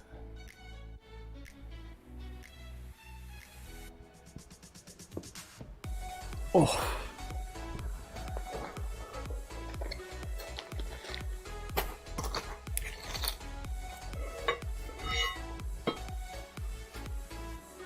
Oof, my knee. Ow. Right, so how's it getting attached?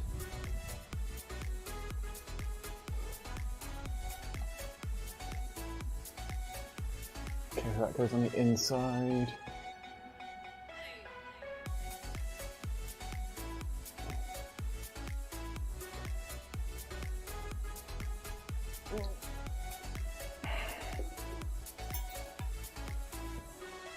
Oh, okay, so you screw in. Right.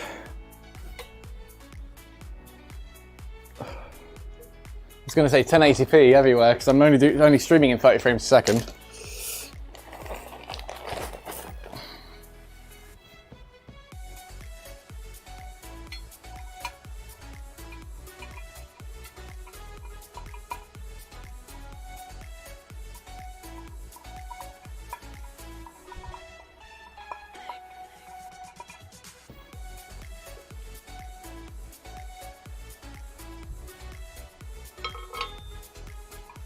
Ted, down to you. Just quickly, Hang on, Ted, 2 secs. You sound husky and beautiful. Thank you very much, Forza, for the $5. Are you ready to quit and start a cooking channel yet? A little confused by that, not gonna lie. I don't know if that's because I'm building something or whatnot, but no plans yet to do a cooking channel. Is that because I've been saying something cooking related? I don't know. I hope I haven't been just saying utter shit.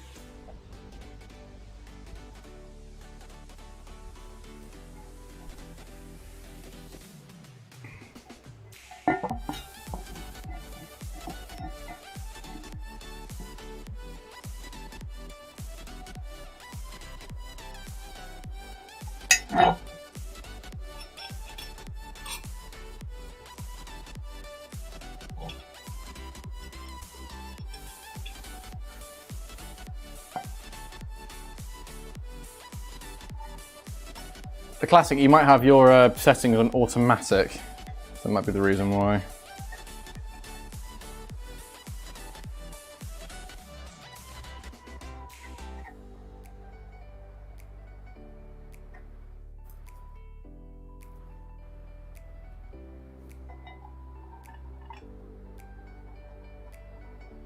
Video idea, entering the soapbox race. I've always wanted to be honest. I've always wanted to go into the Red Bull soapbox. I think it's such a good thing to do. Because it's all just fun, everyone's there just for fun.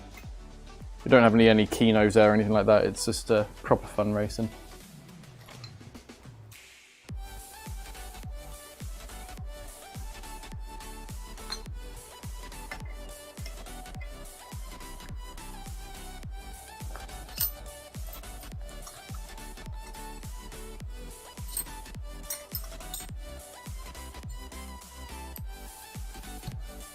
Oh.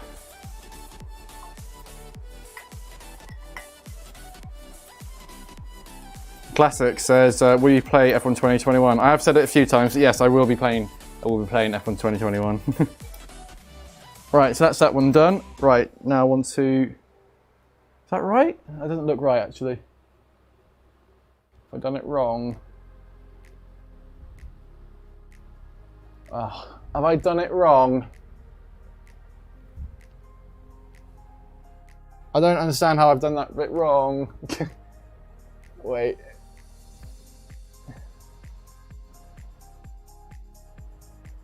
Yep, I've done it wrong. I'm an idiot. Wrong bit. At least I figured that out now.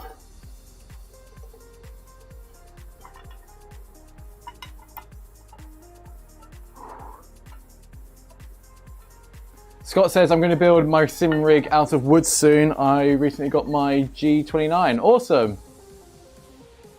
Lovely to hear it, man. I wish I could do that. I wish I had like the tools to make mine out of wood. I do love me some carpentry.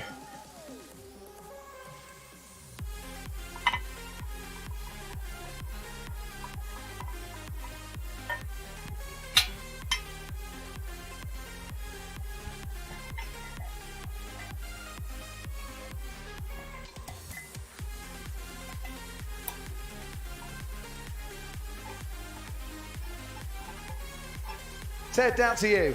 Just quickly, Hang on, to Ted, us. 2 secs. You sound husky and beautiful. Thank you very much, Anthony, for the £2. If anything goes wrong, it's Jeff's fault. Exactly that. Exactly Jeff's fault.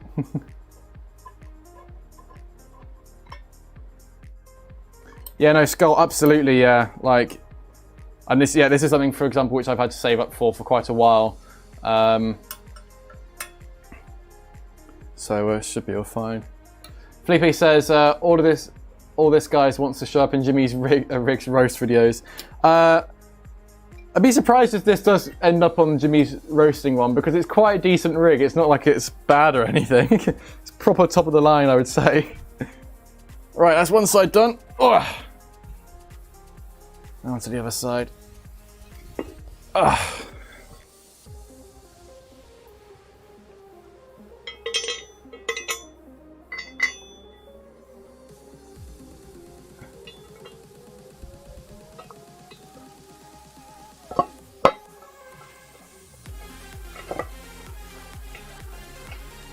Tunes with the music, is it? Is it heavy, Matt? Yes, extremely heavy. Very, very heavy, indeed. Oh, you're talking about the wood rig? Oh.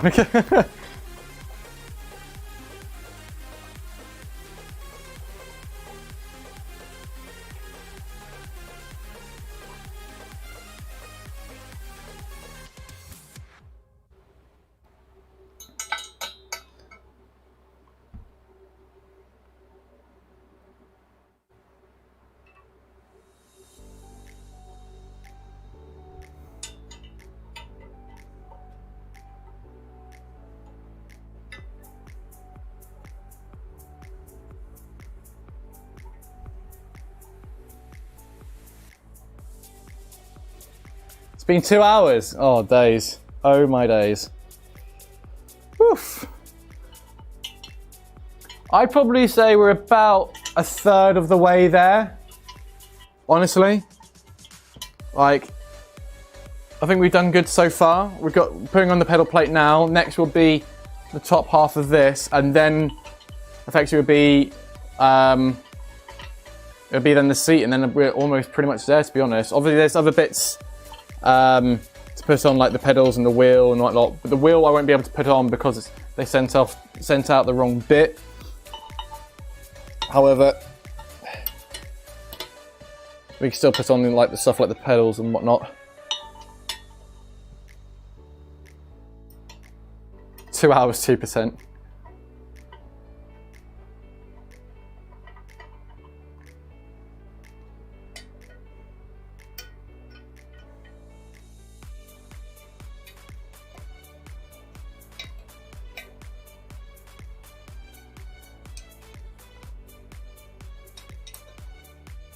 There we go. Right, that's done. Right, now to bolt it to the middle bit.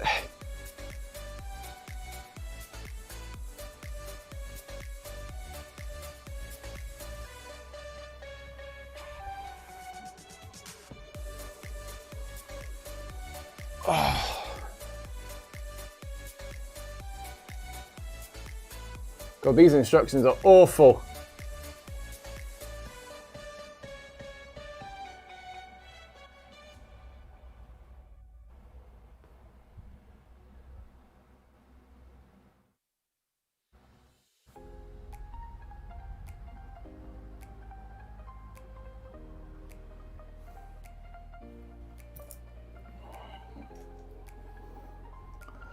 Oh.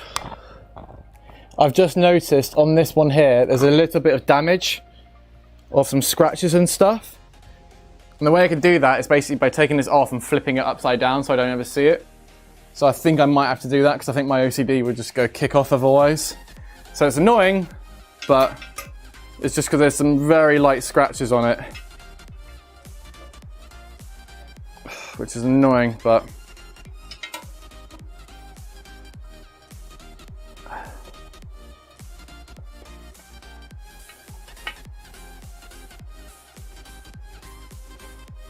I'll show you what I mean. Yeah, let me get these last bolts off and I'll bring over. So let me show you what I mean. Oh god, it's heavy. So, if we can get it up on the screen here. Let's get even focus. There we go. So you can sort of see it here. You've got these little white bits here. Those are just scratches. And that's just from the shipment, effectively. So what I can do is just take this off, flip it upside down, and then put it back on. It sucks, but if it makes it look good, then it makes it look good, you know.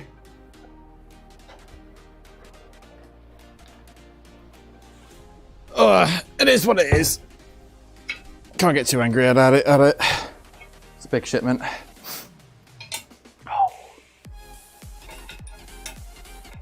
Yeah, I know, right? All that effort to just assemble it, but it's okay.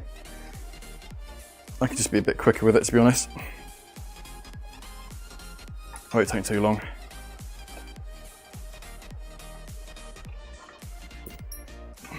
You can be quite quick with it. There we go.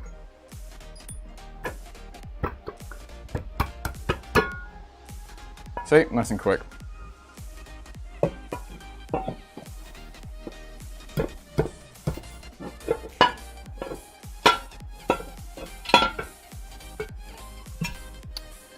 Don't be a little hassle. There we go. God damn it.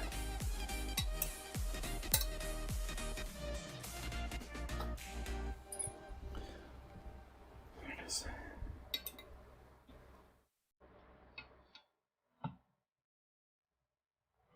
There we go.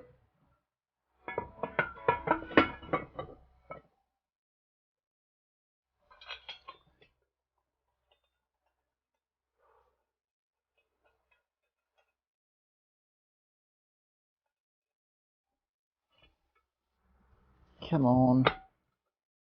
There we go.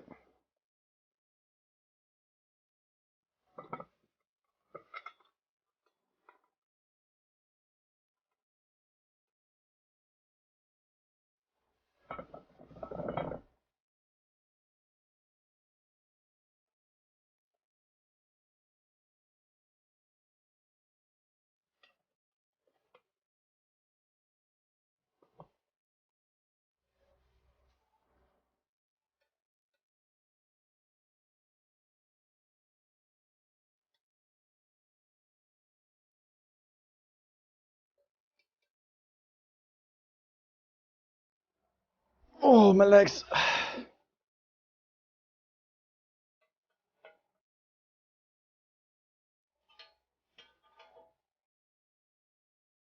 Right, what's that done?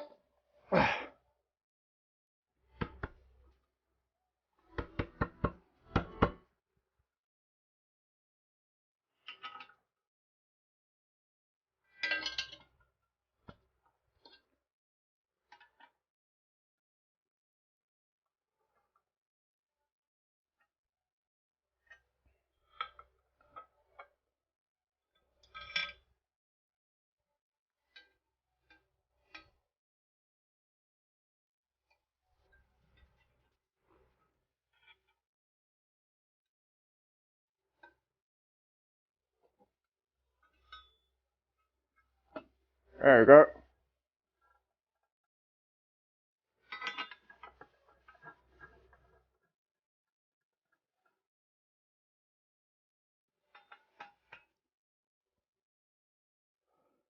You look really tired by the sim assembly. Thanks, Mario. It's just very hot in here, to be fair. I've got a fan over there, but it's not really hitting me at the moment, so I might move it in a sec just so I get a bit more air onto me.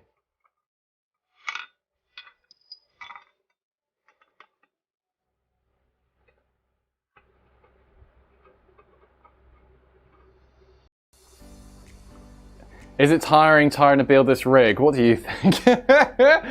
What a silly question. Yes, it is very tiring. It's a lot of effort and strength needed.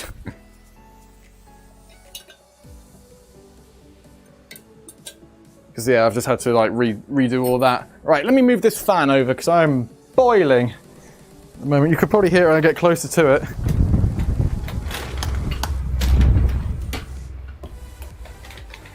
There we go. Bit more air. Oh, my legs. Woo!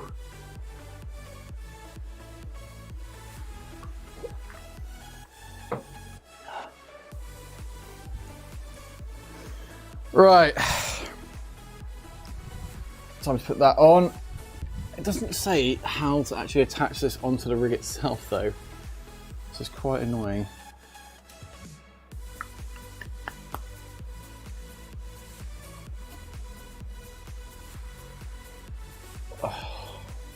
Why don't I have AC? Because you don't really have ACs in the UK, to be honest. Ugh.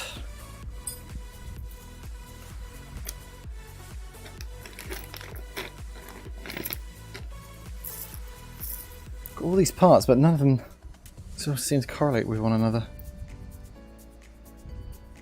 Aha, these do though.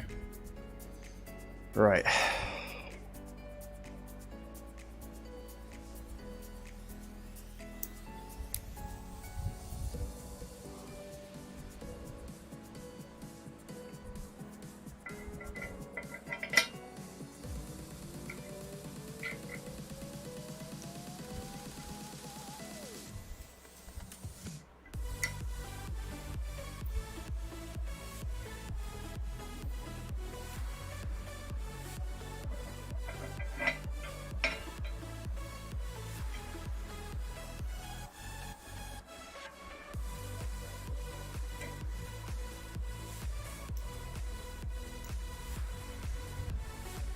Right, let's try and get this on the front. Ugh.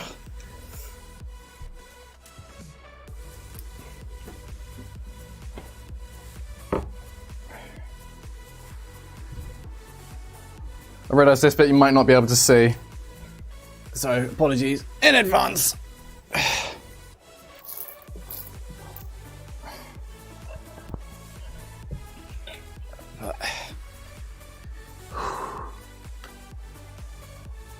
So this bit here, you can sort of see me over here, but I'm probably going behind the live chat and it might look a bit weird, but it's probably the green screen effect coming in.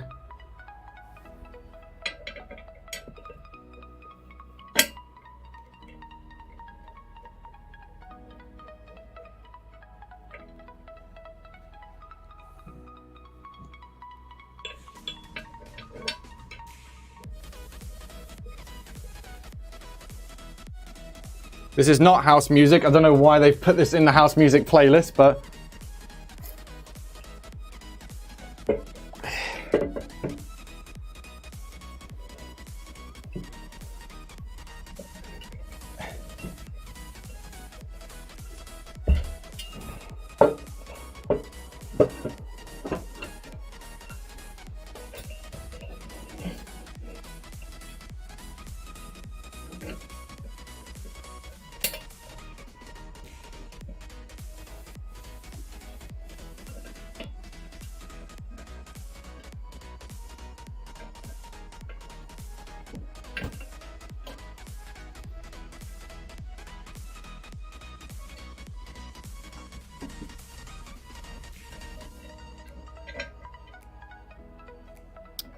Come on.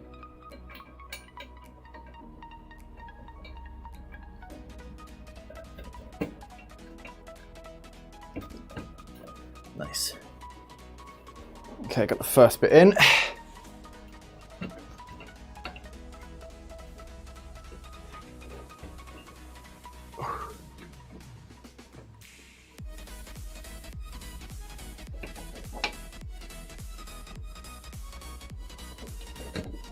It's so fiddly.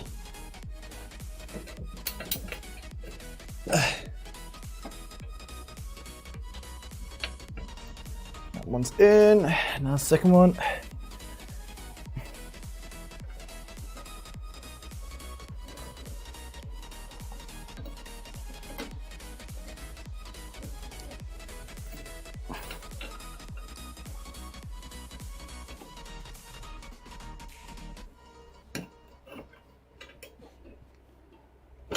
Okay, that one's...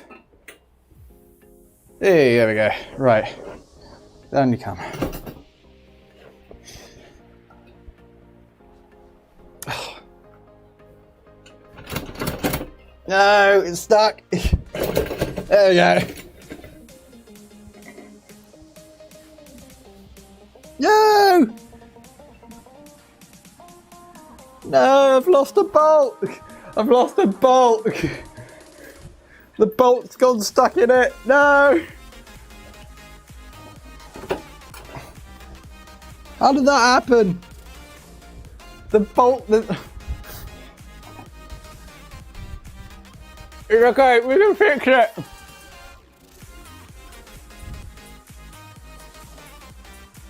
Somehow.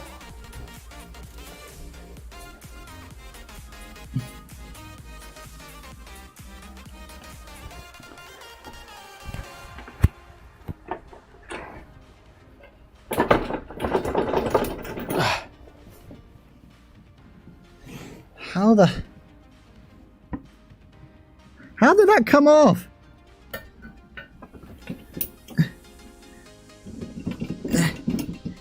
There we go. Oh, what a pain.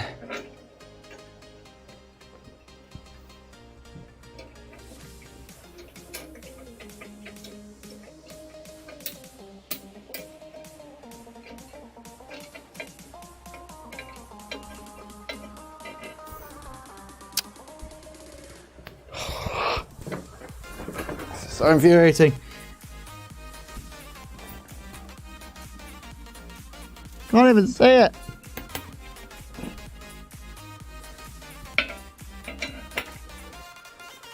Oh.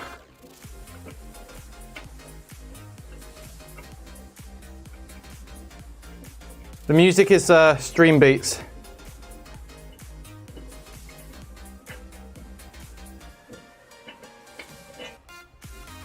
Whoever's asking. I'm currently trying to recover a nut that's gone in and stuck, and it won't screw on again.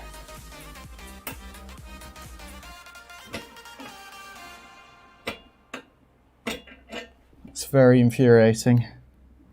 Oh, I've got to take it all off again. Ah.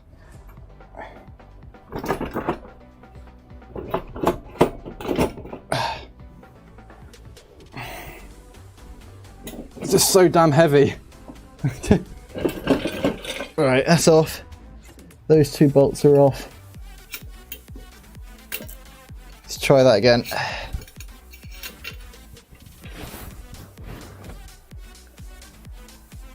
Right, let's get this left side on.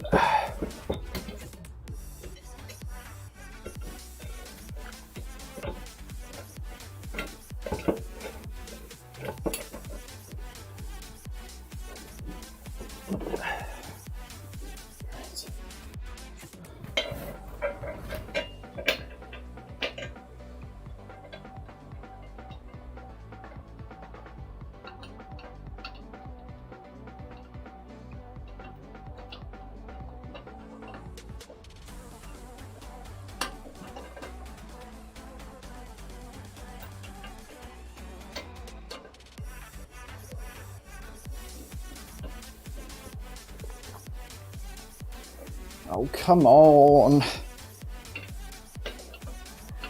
I'm not going to let this thing break me.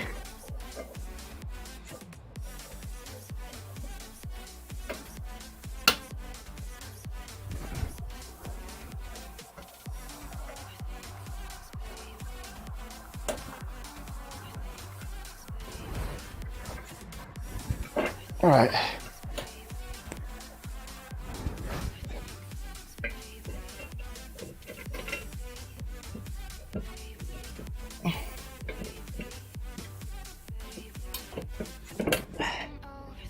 Right.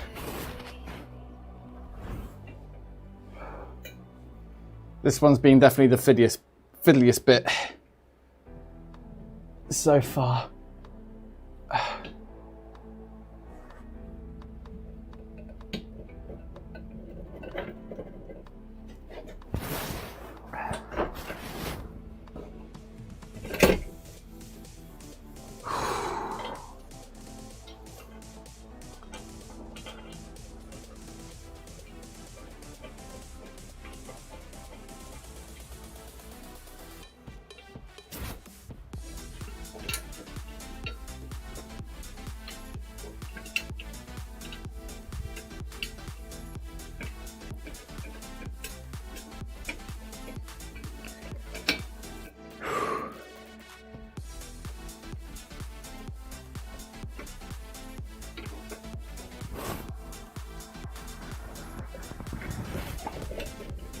Why is this one out of all of them the fiddliest one to do? Just won't want to budge.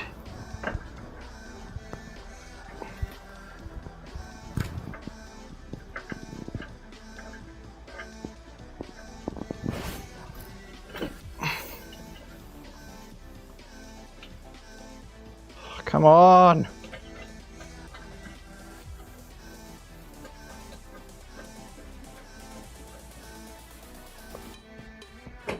There we go. Woo! Finally got it.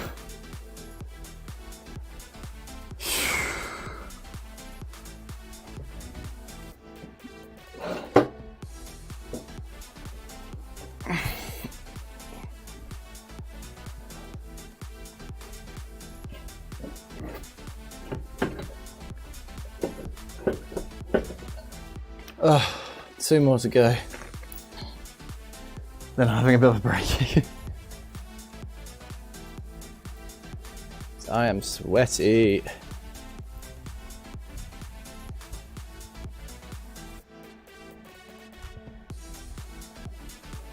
think it's going to be finished in October.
This bit is probably the most unflattery bit of it, the whole build.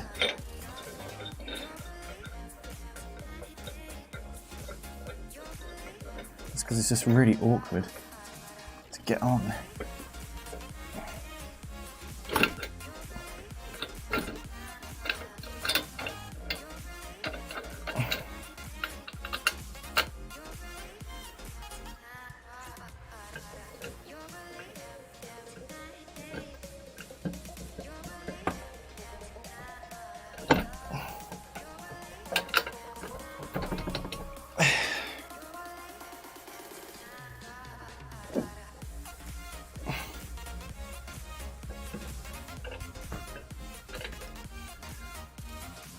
There we go.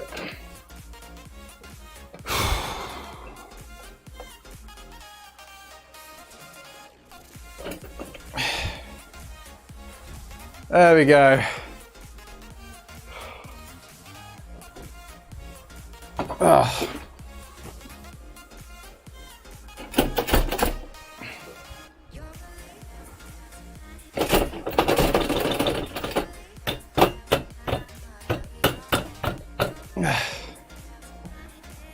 Woo! Wow, what a pain. What a pain to get in.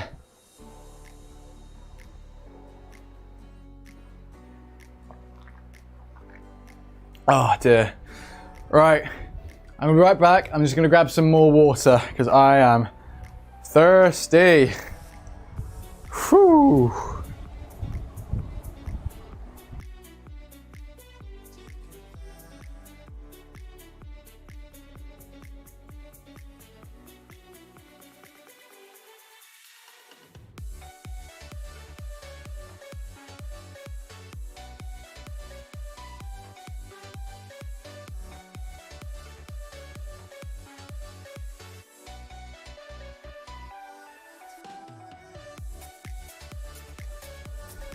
And I'm back. Oh dear me. Ah. I am so tired already. You couldn't see any of that, but basically down there was just the pedals and it just was so finicky. It was just so, it wasn't good at all. Yeah, but the pedals are now on, and I think I'm out of focus here a little bit actually.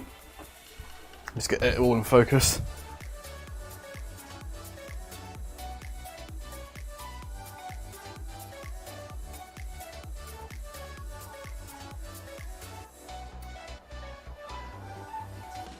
Hope that looks a little bit better, or roughly there. Woo, whoa, I almost fell over.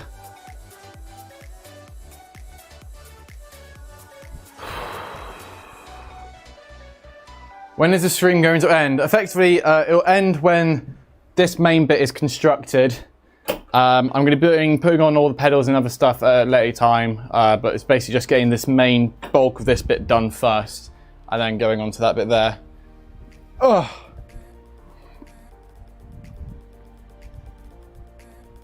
Right, onto this bit.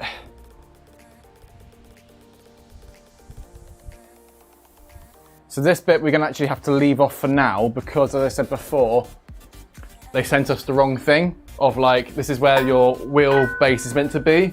And yeah, they just didn't send us the right one. So we're gonna have to skip past that and most likely now go onto the chair, I think. There won't be a part 2 stream at least, no. It was just mainly getting this bulk bit done. But I think now the next bit will probably be the chair itself, I think. And then go from there. Let me just quickly check something with the instructions.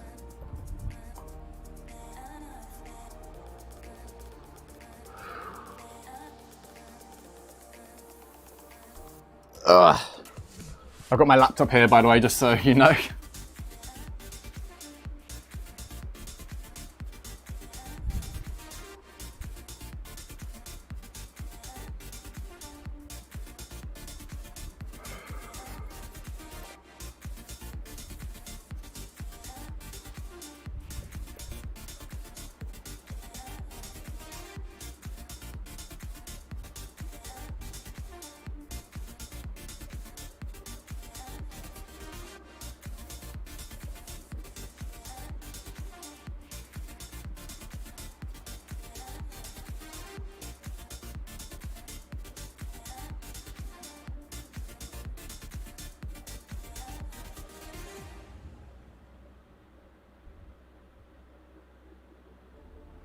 cool.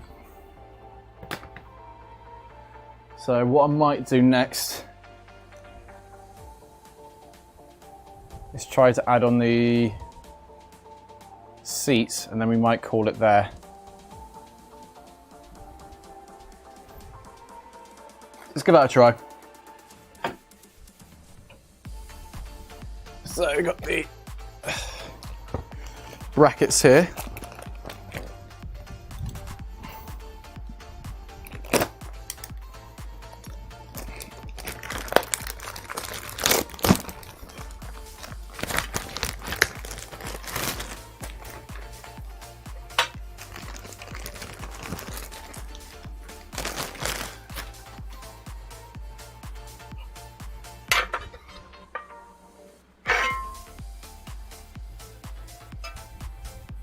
The annoying thing is, it didn't actually come with instructions, this seat slider bit.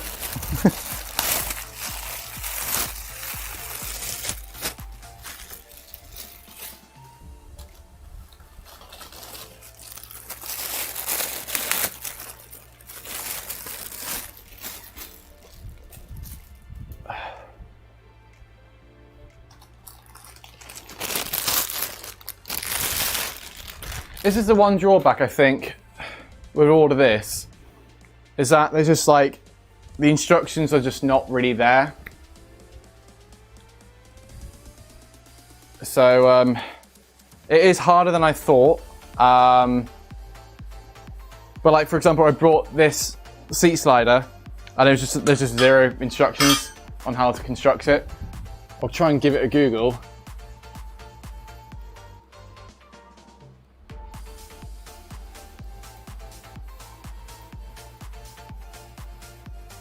Instructions.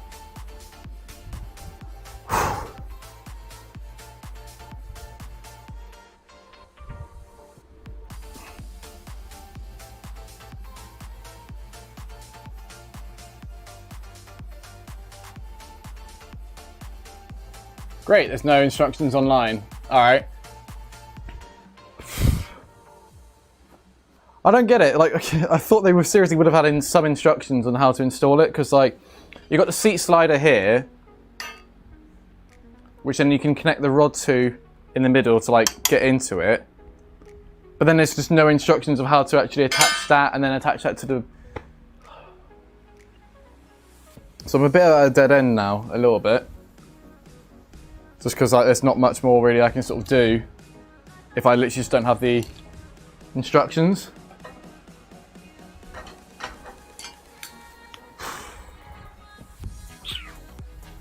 This is the only annoying bit about it, because I want to add the seat, but there's just no instructions anywhere, and I have to properly research and look at other videos and such.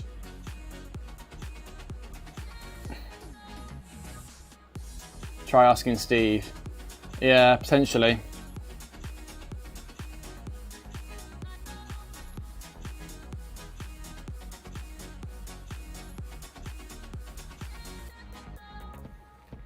So, looking at the reference photos, let's have a look at the reference photos. So, that's upside down.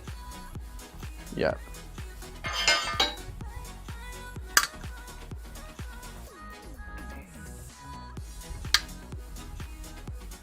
How does that connect into it? That's just on the outside there.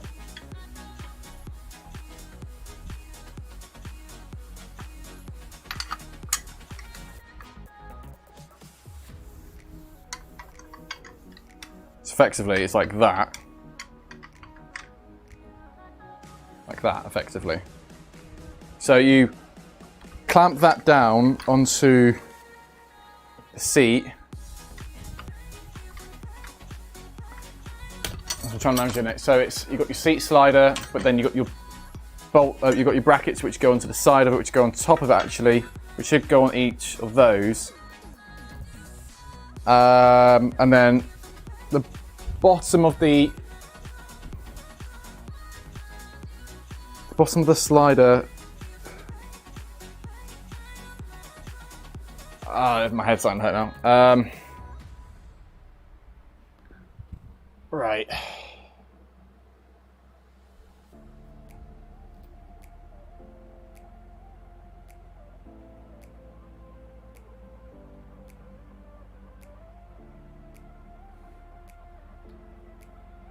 Okay, I found some instructions. Sort of.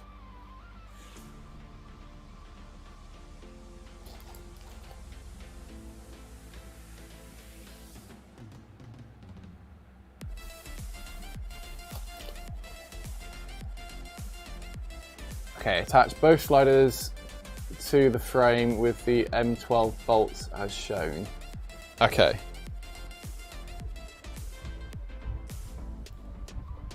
Well, that's not even coming out.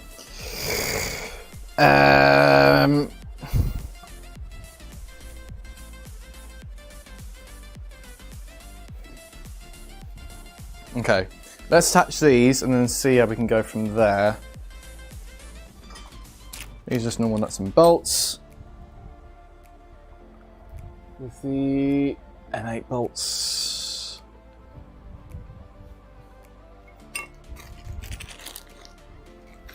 Where are those lovely M8 bolts?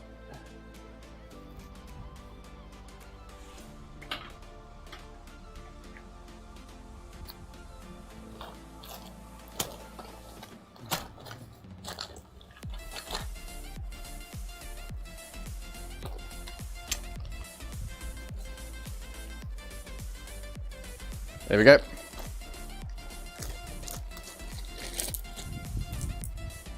Right, so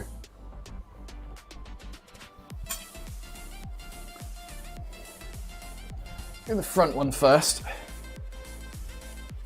Ow.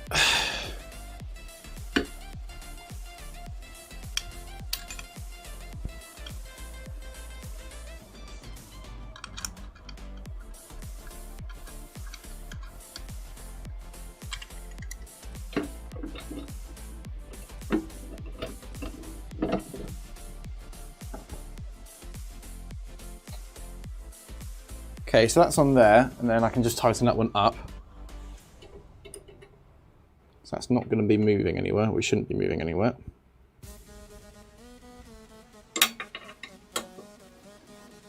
Okay, that one's on. Next one. Okay, we're making progress.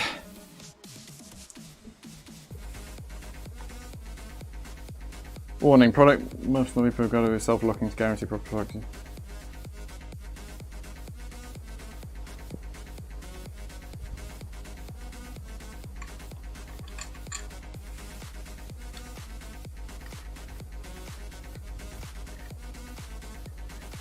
Hello Alex B, welcome to the stream. Me trying to figure out how to put this on. This bloody seat slider. Alright. Next up is the actual bar itself, which this doesn't seem right.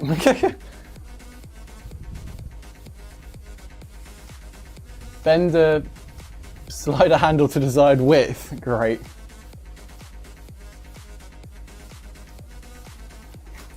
Ow.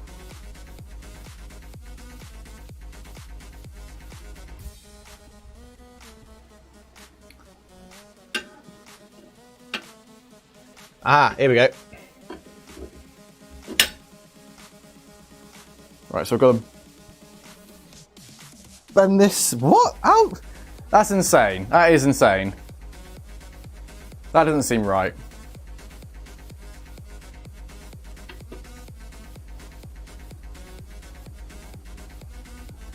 I'm not bending that to my desired width.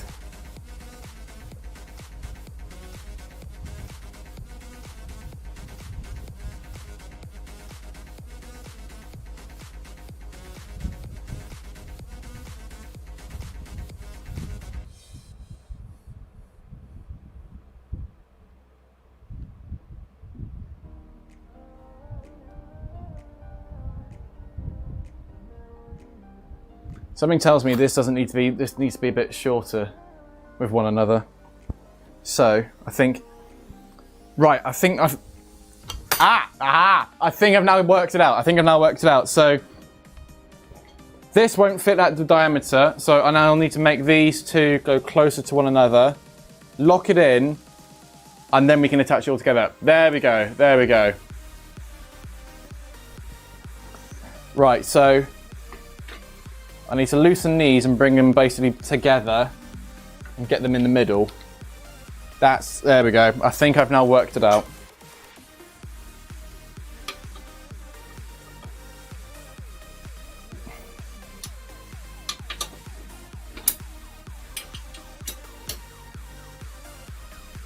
Ow.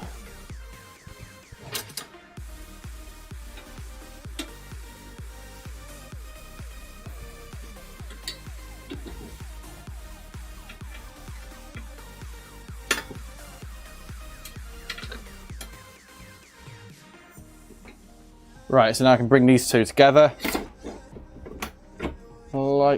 Like so? No, maybe not. A bit looser.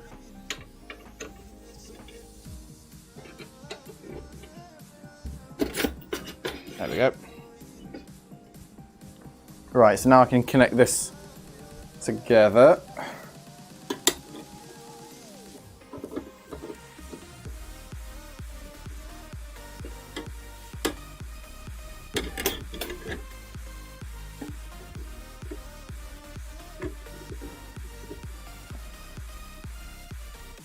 Sure.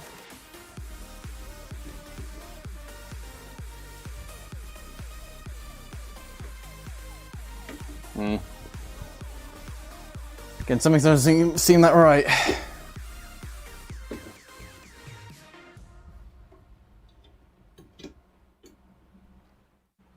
Because now it's like, how do you get it exactly in the middle? And then that falls out.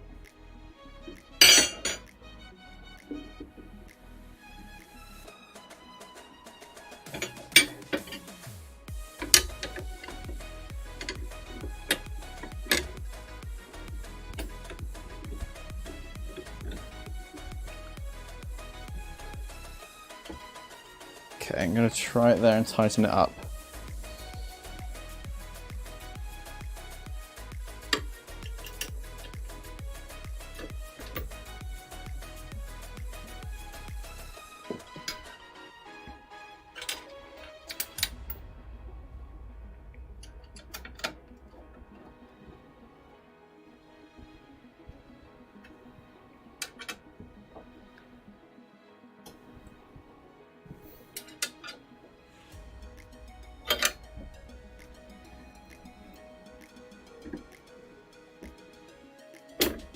Oh, don't want to do that.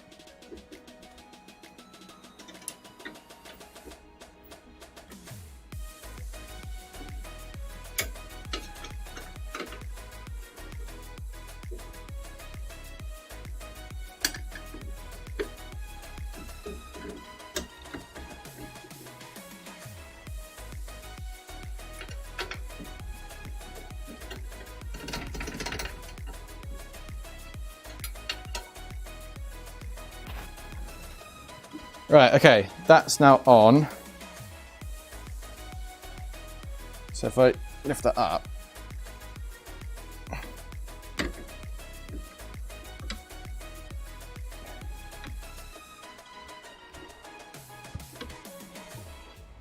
okay.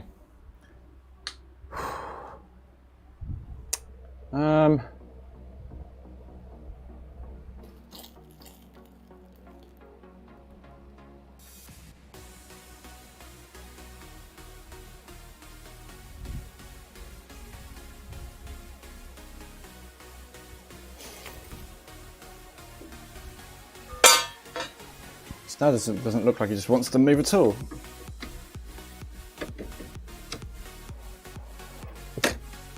Like, at all.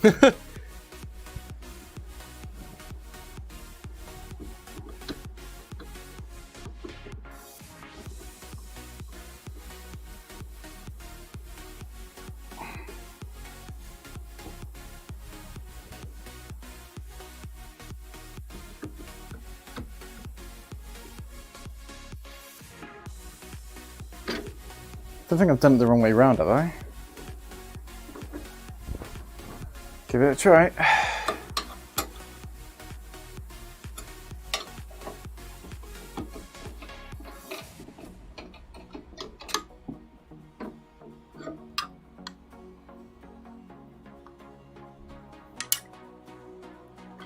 I don't think I have, but you never know with this thing.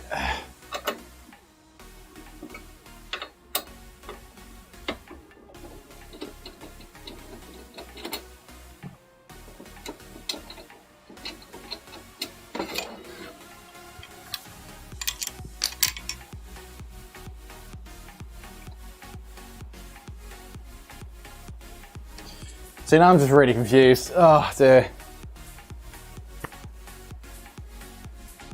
Right. I'm gonna have to do it. I'm gonna have to look up a YouTube tutorial. God damn it.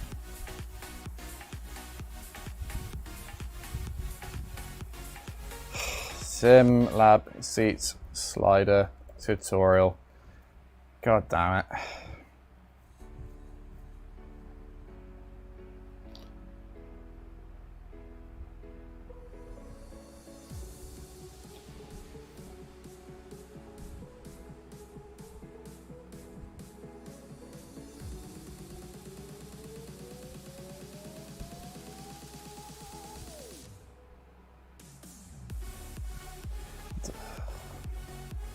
SimLab Seats Slider.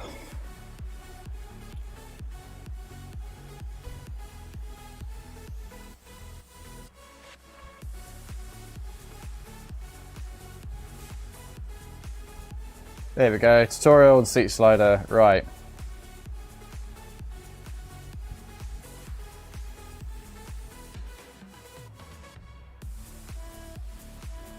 As you can see, these two pins will be aligned with the lever arm. So the lever arm have two holes, as you can see, on each side, and these holes will then, or the pins will go into the holes as such. And once we have both sides secured, when we pull this lever up, we will release the tension on that locking mechanism, making the upper portion of the seat slider to move independently of the lower portion, which then is fixed to this base plate. So what we're doing is to secure the rear end with M8 bolts. Once that is done, we will put the lever in place, pull it upwards, and push the base plate. And we have a wash is what we will be doing next. So I will start with the rear end as I just explained, and we have a washer and we have a locking nut which will go on the underside. So the M8 bolt will go from the top, then we'll take the washer and the locking nut.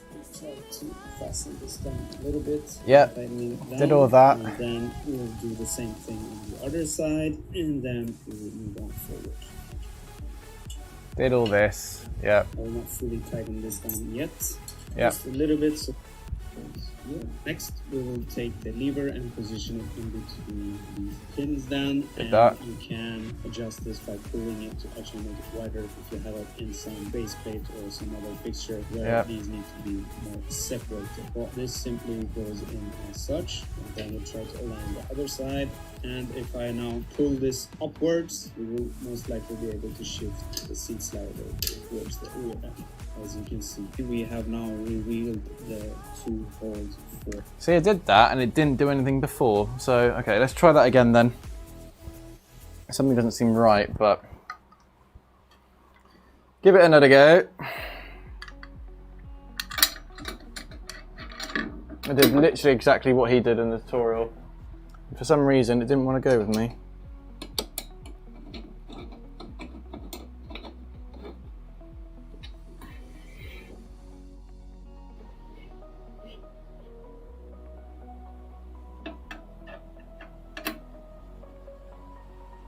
Right, nice and tight.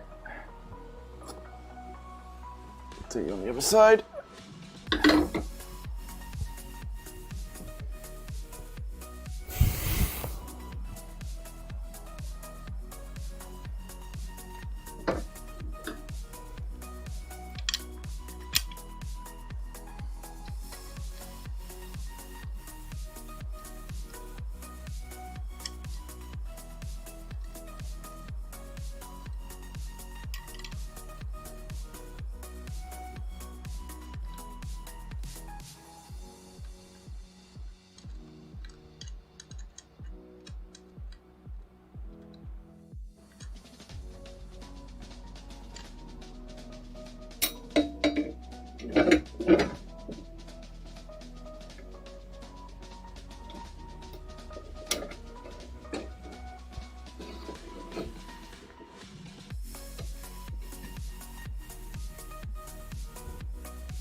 Cool, so did that. Right, now.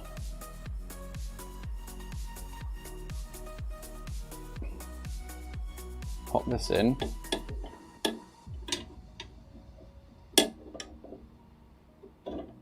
There.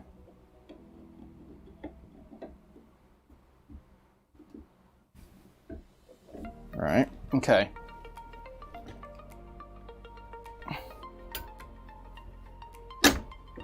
There we go. Yes! Finally got it. Just a bit stiff. Literally it's just that, just a bit stiff. That's all it was. But we got it though.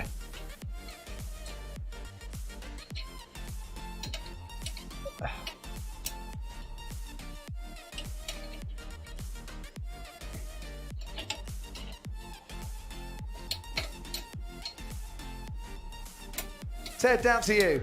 Just quickly, Hang on, Ted, 2 secs. Netflix are a real bunch of cunts, aren't they? Thank you very much, Mario, for the €4. Come on, Matt, this is encouragement for you. Thank you, mate. Very much appreciated. I'm starting to flag a little bit, but yeah, that's very generous of you. Thank you. We got the seat slider on. We're making progress. Right, and then one more on the other side. Ah.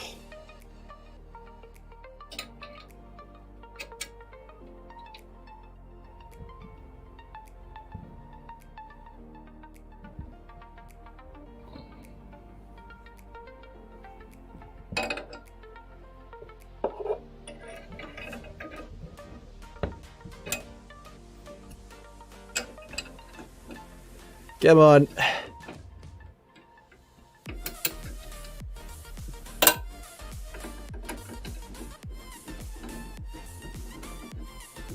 There we go. Ow.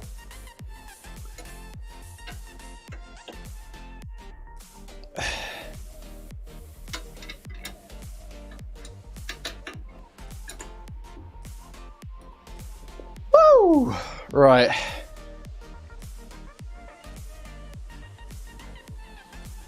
Cool. So next up, I think it's to put these on here, and then ultimately for it to then go onto the seat.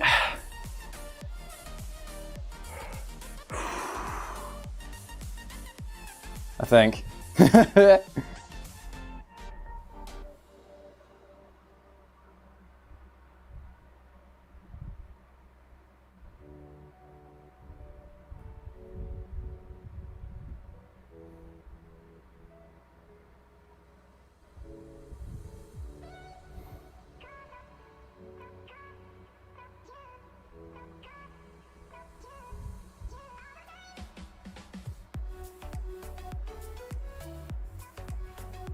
Checking up a YouTube tutorial here real quick.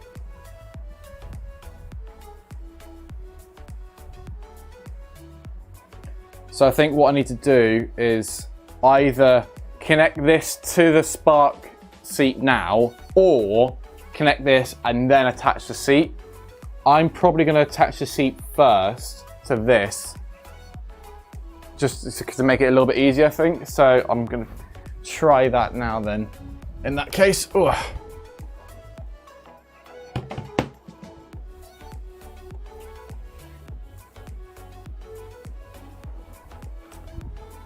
So, oh,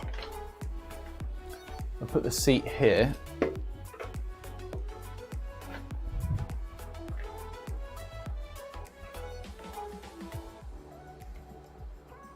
Just give us a second.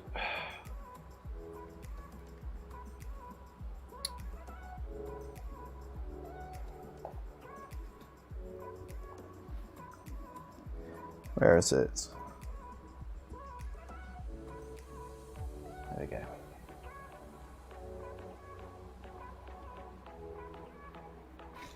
Okay. Actually, I'm going to put something on there just so it doesn't get scratched up.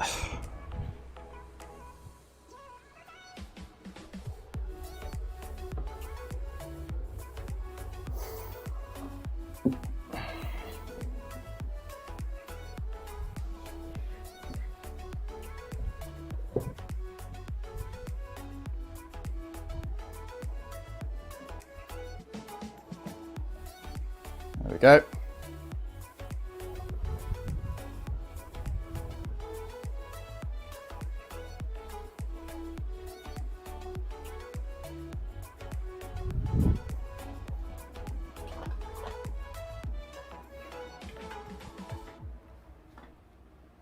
Right.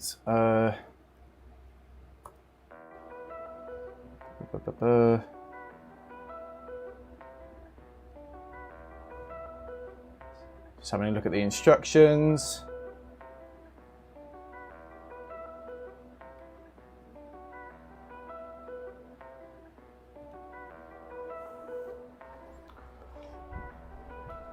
Cool. Right. Let's get installing. So, got these two little bits here. They're going to go either side of the seat. So, let's start with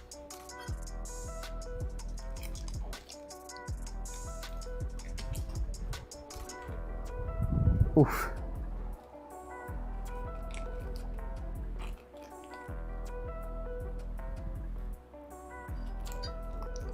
I'm just going to make sure I use the right bolts here.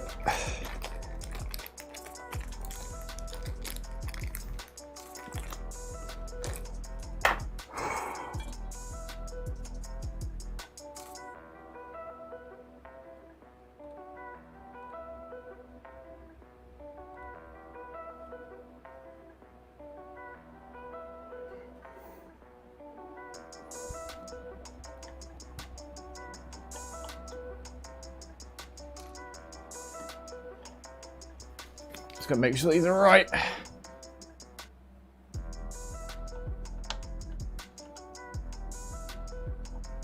So I don't want to force it if it's not.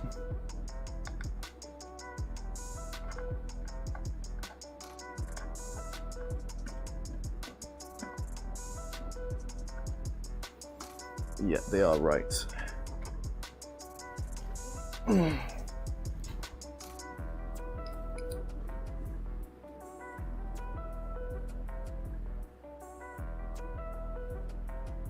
More instructions.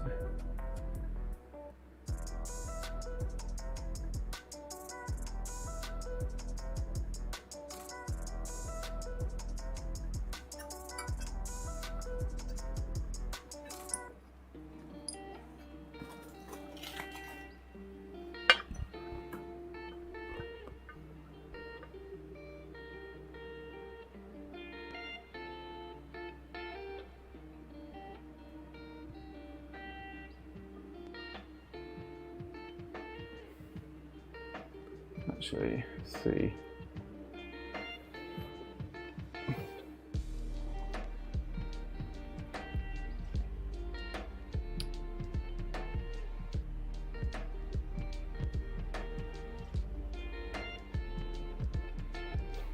You got the chair the wrong side up.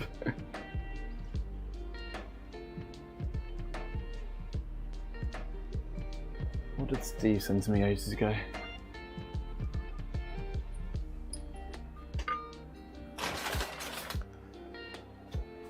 Oh, in all this mess, I've actually lost my phone.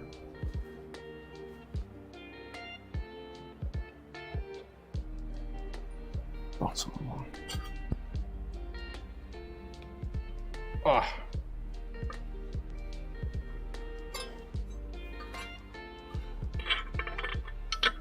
Right.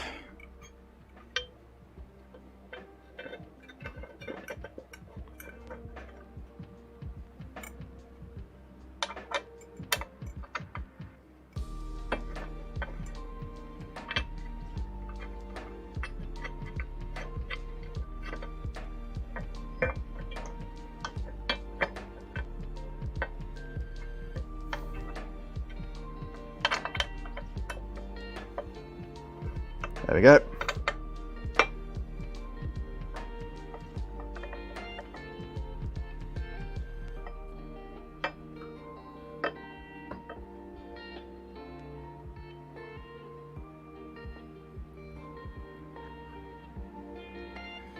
Yeah, I like how someone... You put it the wrong way. Well, yeah, I put it this way so then not only you guys can see what I'm doing, but also then I'm not like having to bend over and stuff like that, so... Why do you think why do you think you have to install a chair this way? Silly.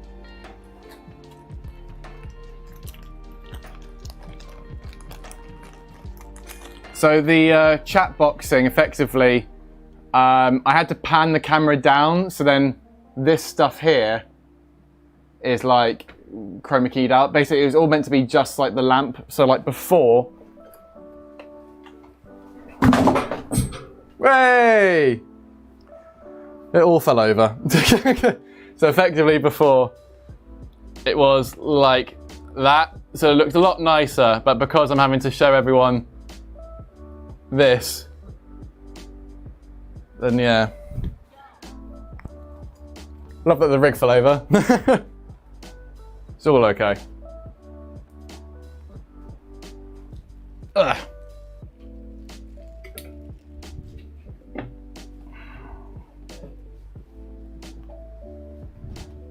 It's all fine. Ugh.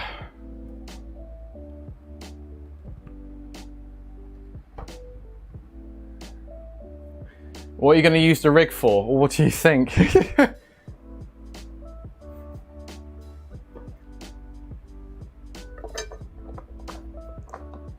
What a funny question.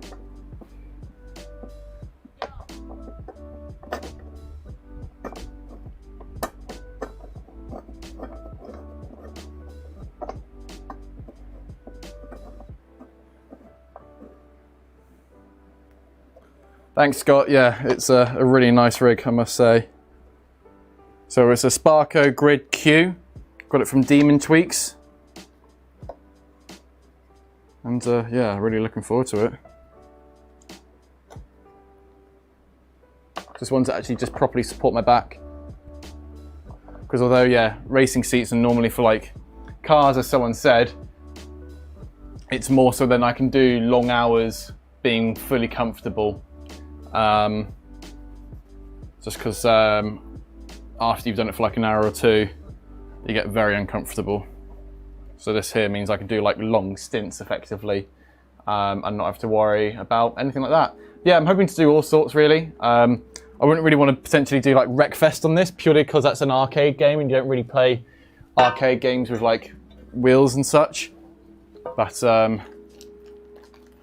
yeah, Peter, there's no green screen anywhere. So basically, I'll show you this real quick. If I turn off the live chat, so like, yeah, I put like a keying over it. So like if I turn this off here, that's just the background there. And then yeah, I've got that up there. So I've got like this sort of keying over it to sort of make it work. So I think for now I might just actually just turn it off because it's not really working here. So a bit more cleaner.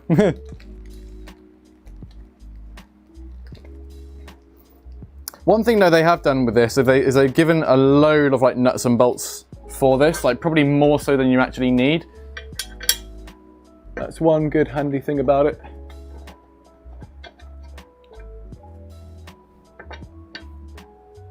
We'll get the chat back up again so we can see everyone.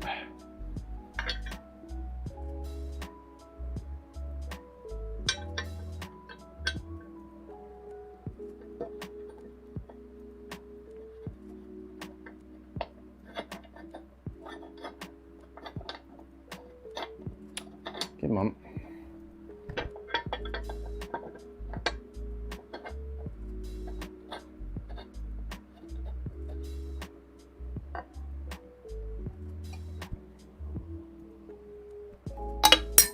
Three.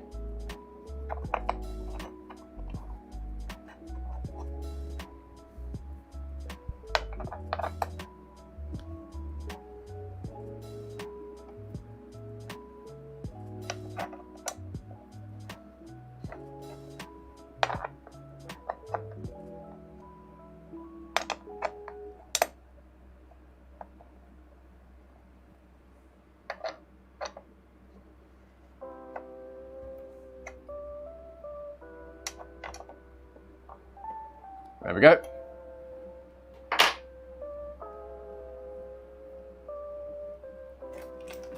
Oh. Woo.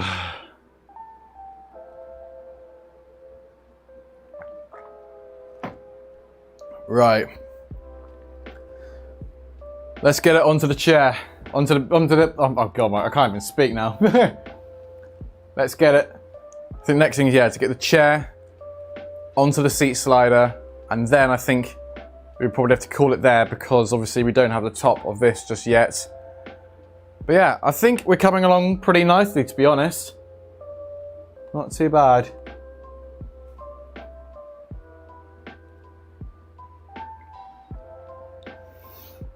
Well, I do have an electric screwdriver here, but the issue is it's all Allen keys and different sizes and sets. Some imperial, some metric, so they can't always work like that, unfortunately.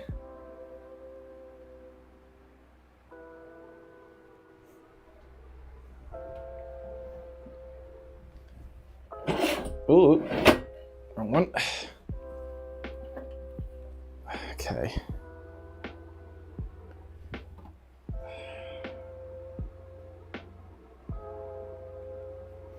Right, so probably going to move this down a wee bit and then I can get the chair on.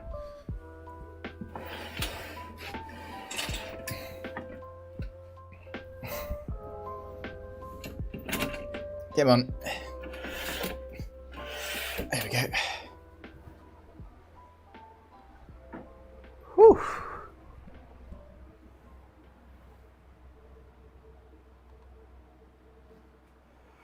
Right then.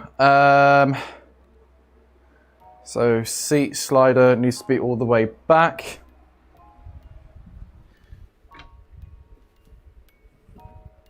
God, it's almost broken on me. That's not good. What? How the hell has that almost happened?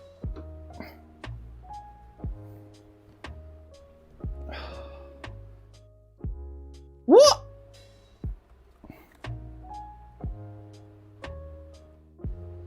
This is stupid. So the seat slider almost just killed me. And now I can't get it back.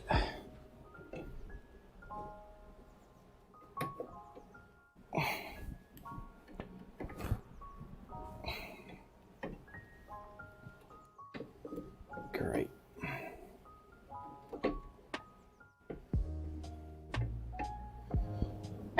There we go.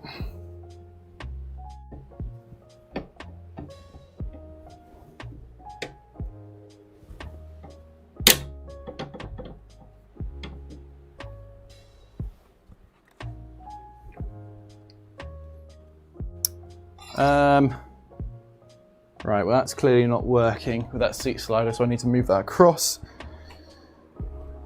And where did I put the Allen key? There it is.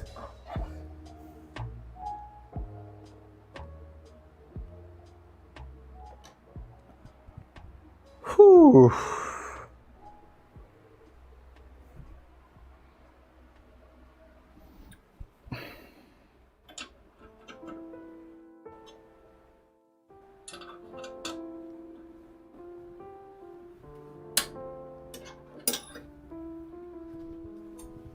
Also, where's my tape measure as well? I think that'll play a big part in this. Ugh. Where is my tape measurer? I reckon my other half has nicked it somewhere. I'm sure. It cannot be found.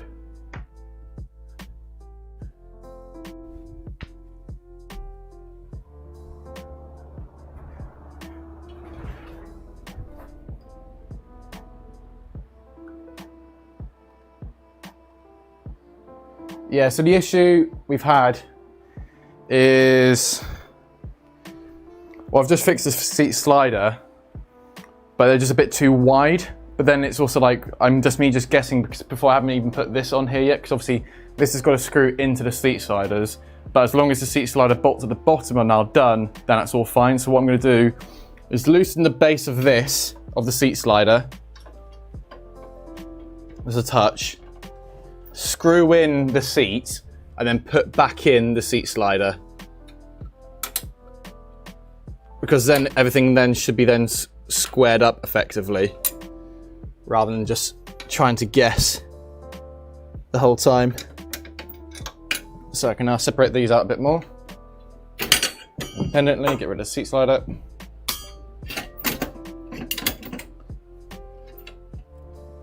Everything a bit more freed up. And now, do the nuts and bolts of the actual seat.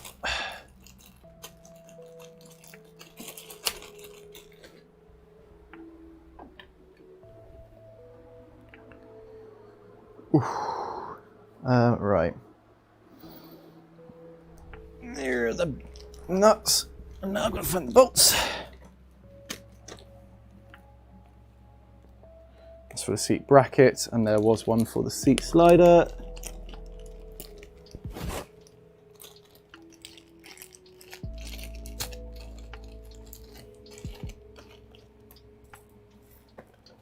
I wish I had labelled these nuts and bolts more simply.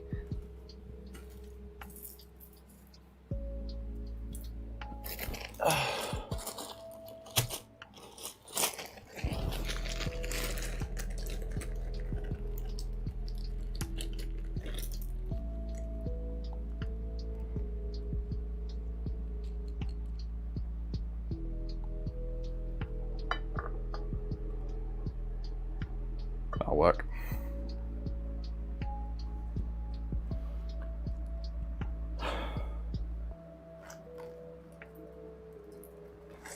Right, let's get them on. Let's have a looky, shall we? See what we can do to try and fix it. Right.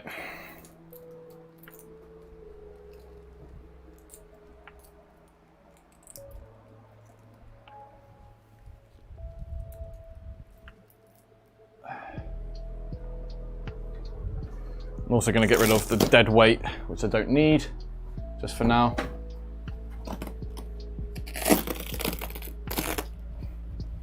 I'll just keep on. Fuck it. Ugh.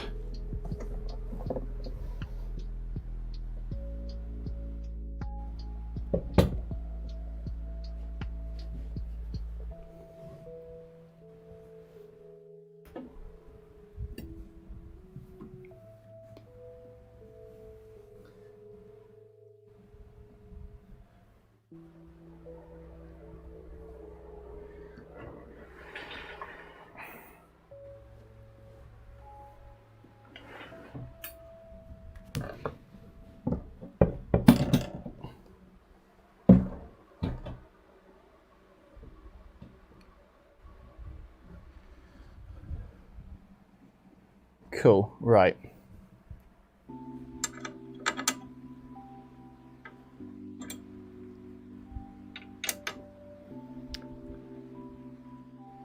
Interesting, okay. How is it expecting me to bolt those two together with the seat slider? What? That makes no sense. How am I meant to... That makes zero sense. How am I meant to screw that onto the bottom here? Alright, back to the YouTube tutorials. This is insane.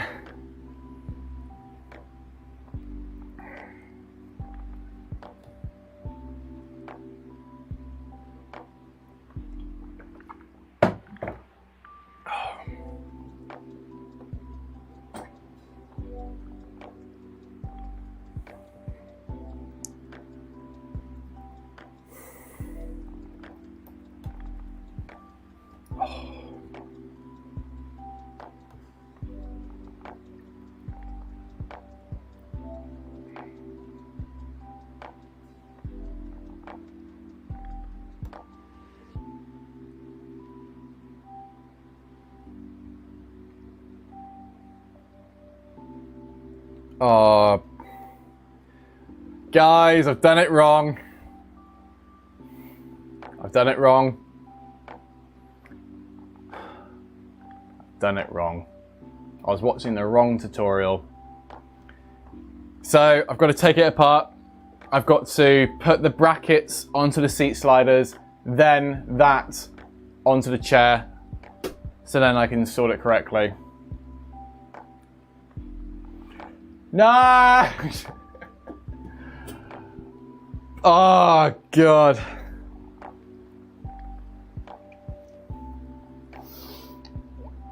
Oh, mate. That is so long. Bruh. Bruh, indeed. Right, come on. No need to get upset about it. Let's just crack on. Ah, dear me. Deary, deary me. At least there's only four screws and bolts.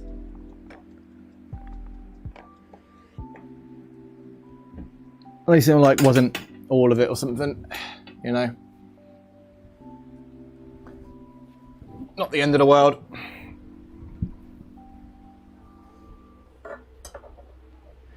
So effectively with the seat slider, there's a certain order you got to go through. And I was thinking logically of that you need to have it, you put this onto there, so then you can basically put it on top of the seat slider and screw underneath it.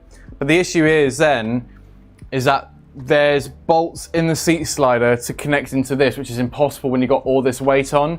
So what you need to do is basically take the seat sliders off, screw that all in first, then attach those onto the bars, then add the seat on top of that. So it's annoying, but it is what it is. Down to you. Just quickly, Hang on, Ted, 2 seconds. you sound husky and beautiful. Thank you, Forza, for the $5. You've been doing this for 3 hours, just in case you were wondering. Thank you very much, mate. But yeah, so just got to take it off. Take off the seat slider, and then basically bolt these onto the seat slider and do it that way. This is the issue where it comes with no instructions, and the instructions online are so simplistic that they're not clear enough at all. And I'm glad this isn't like a sponsored thing with SimLab, because so far I haven't had the greatest work with them so far. Hopefully that can be rectified.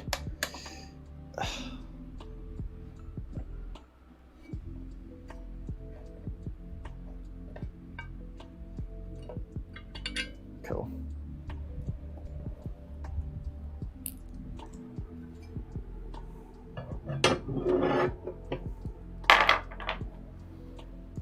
Right, so got to get seat sliders off, put the brackets onto those, and then do that.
Hate seat sliders. They're such a pain in the ass.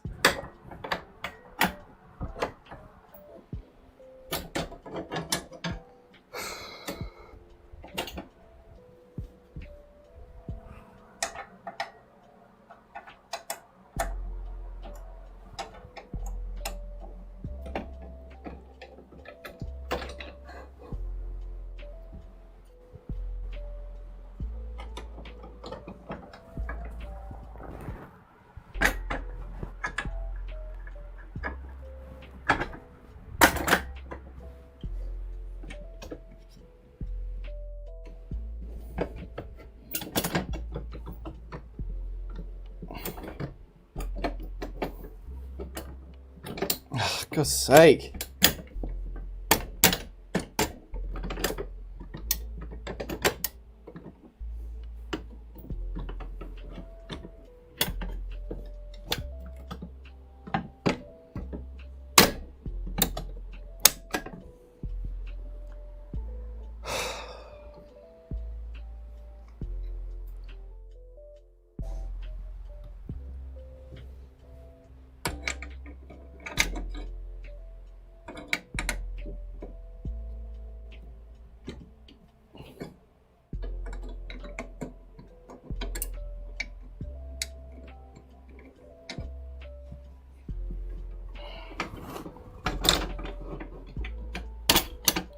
Honestly, I've had better seat sliders at play seat than these.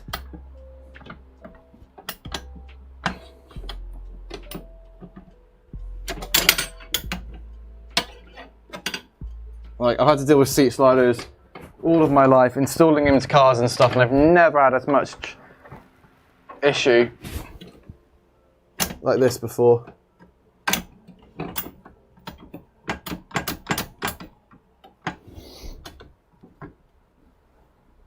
There we go. What a load of rubbish. Just need to put on like a load of WD-40 or something onto it. I think I actually might do that, yeah, just because it just needs lubrication. Right. Seat sliders are off. Oh. Yeah, they've just got... Right. They've just got like zero amount of like grease on it. There's no grease on it at all. Like, no wonder. Like, yeah, no wonder it wasn't moving at all. So.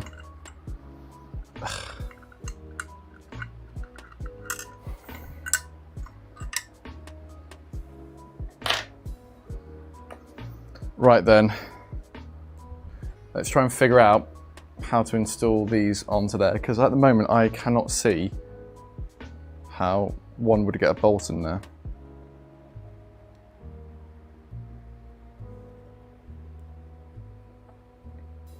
Kind of seems impossible, really, to get that on there.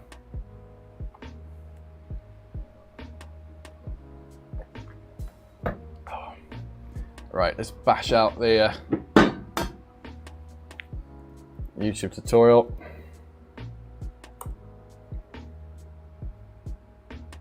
Okay, yeah, here's a nut and bolt. Right.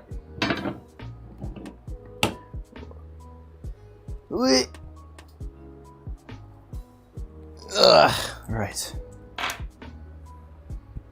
So this is your left side, which means you need to have the smallest point at the back, which means this is your left. Like so. Okay.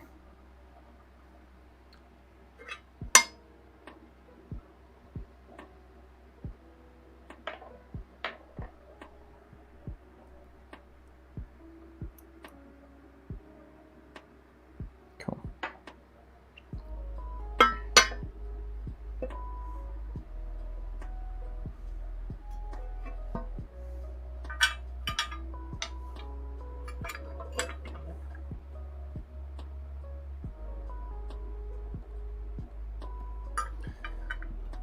Name me one company that provides sim rigs where you don't have to do some stuff yourself because it doesn't fit normally. Funny enough, Playseat, I think, actually, to be fair. Playseat, not... I mean, they're pretty alright, to be honest, I think. All things considered. I mean, are the rigs that good? Probably not. But, depends how much you spend on a rig, I guess, and then, ultimately... comes as one package, really.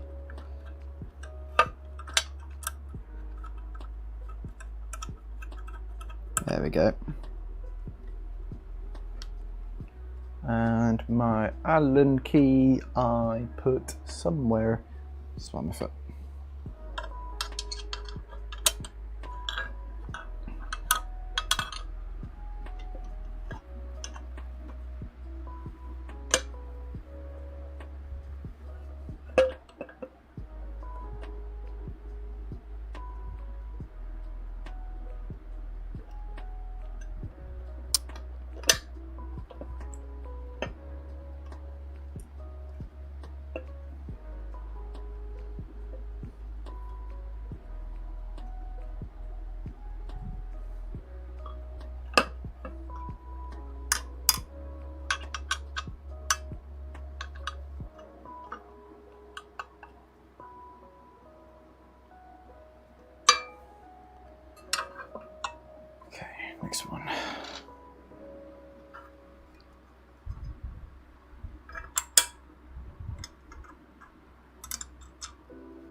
You'll be doing this longer than an actual in real life race would be.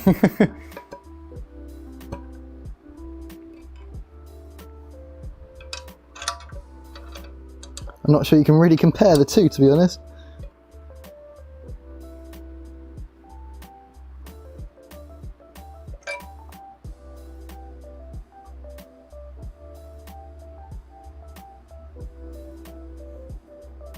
Okay, so they're on, but I don't feel like they're... I don't think that's the best way to do it.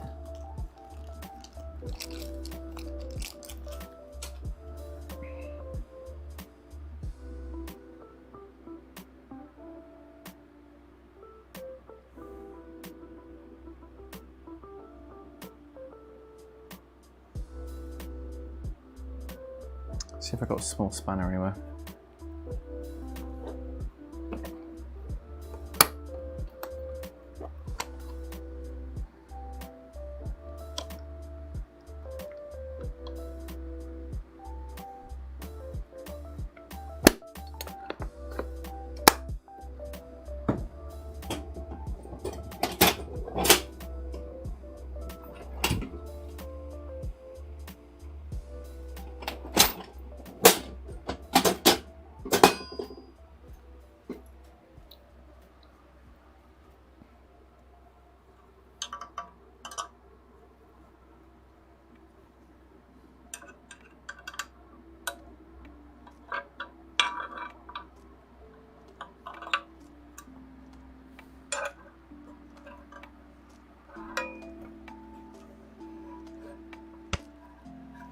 Hello JC, welcome to the stream.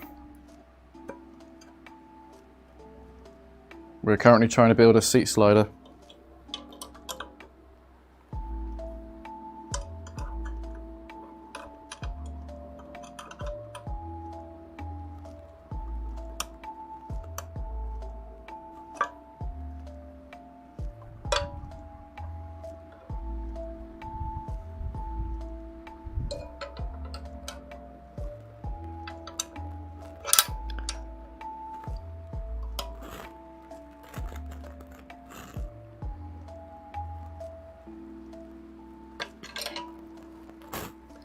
There we go. Right, that's one done. We've got one done, finally. How have you been? Yeah, I've been better, not gonna lie. It's been a bit of a ball like this, but we won't be able to fully build it just because we haven't got the right top across. Effectively, they sent me the wrong part, and now I've got to spend another 80 quid ordering those because I don't believe it was my fault. They don't believe it's their fault even.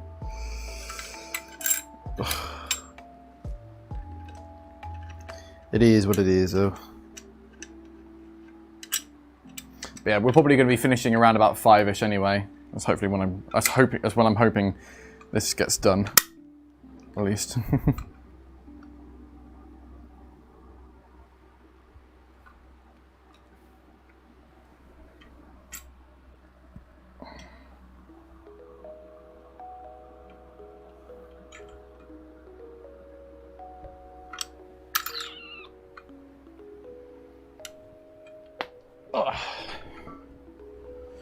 Hello Lucas, welcome to the stream. Has this music changed to like a lo-fi sort of playlist or something?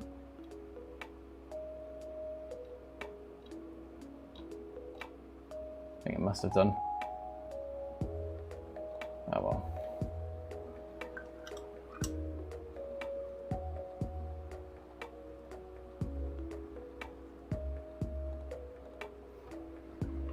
Do you think the Porsche 911 Fair 4 Hybrid will work in the fine an F1 car? Probably not, because it was not being built for an F1 car. Different technologies, but I think the speed would be there.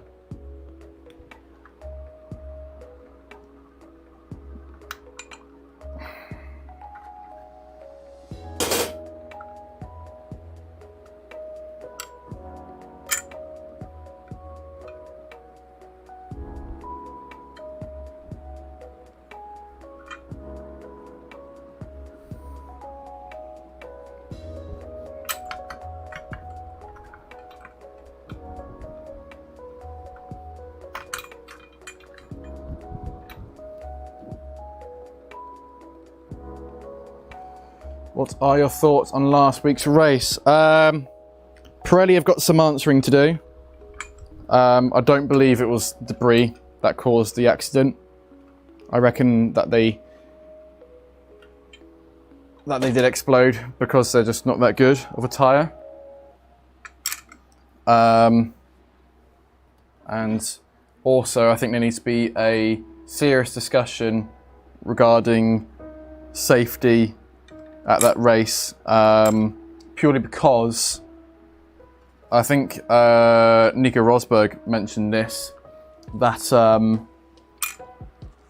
if Verstappen had gone into the other side of the walls where he crashed at 200 mile an hour, that could have had serious implications, and I reckon they would have to redesign that pit entry section, just because that was just way too dangerous if he had gone to the left-hand side rather than the right. But yeah, scary stuff.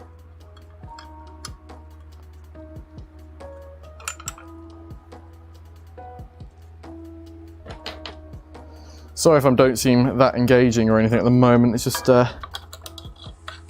Coming towards the end, and it's just the little frustrations of trying to build it. also I'm quite hungry as well.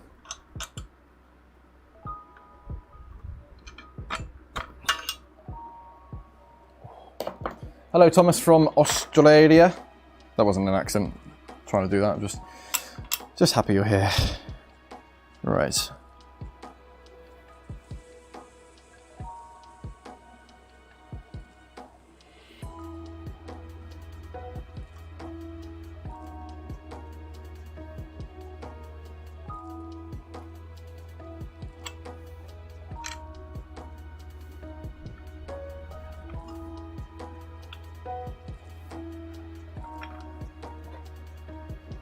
Hello HRT, hello from the US.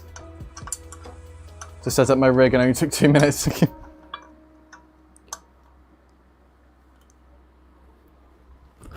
Yeah, can you imagine having to do that every single time you wanted to race?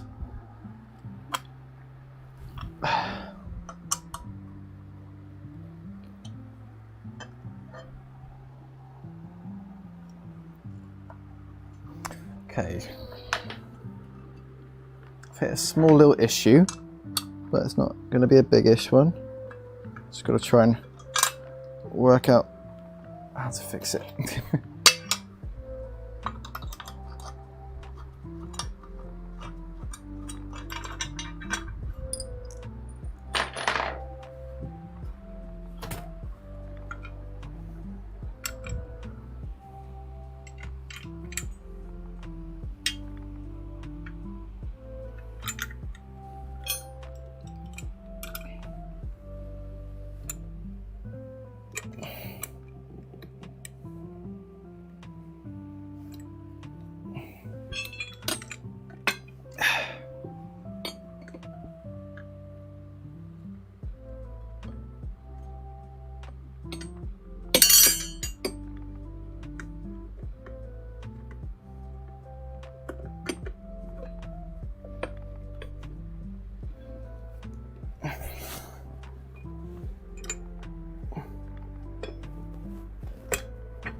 There we go. Hey!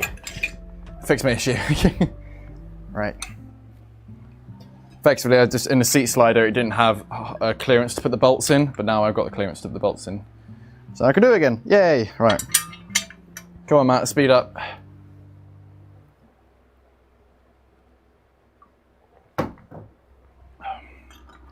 My rig includes a laptop, that's all. And it takes you 2 minutes to get that set up as well. Oh, mate, I feel for you.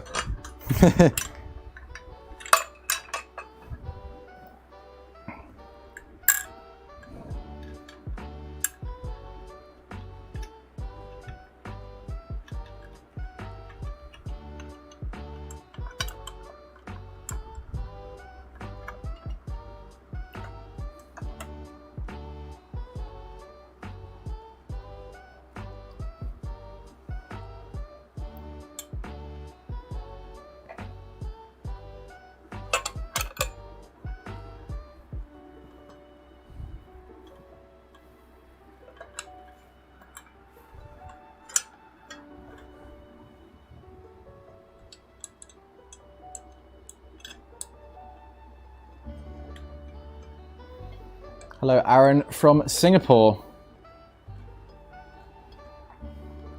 Yeah, and all sorts of people today.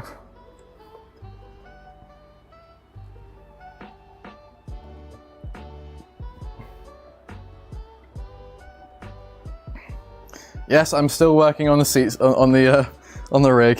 It doesn't work. Can't do it in 2 hours. Does take a while. Oh.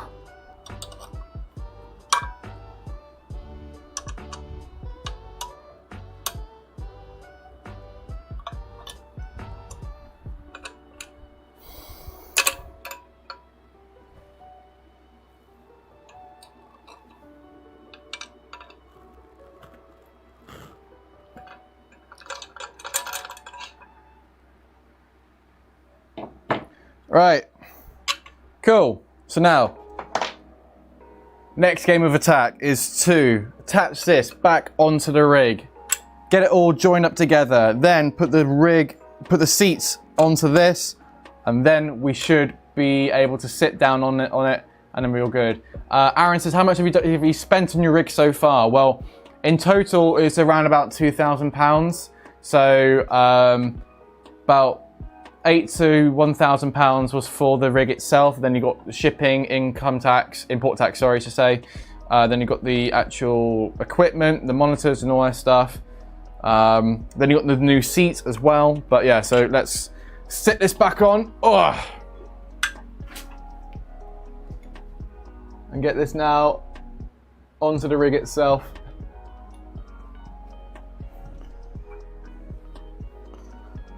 Oof.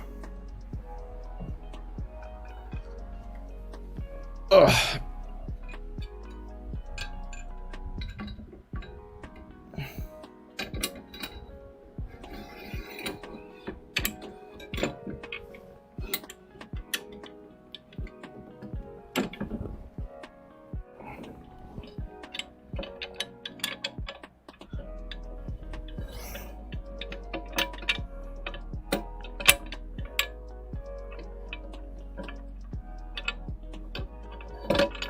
Come on, little dude. On you get. There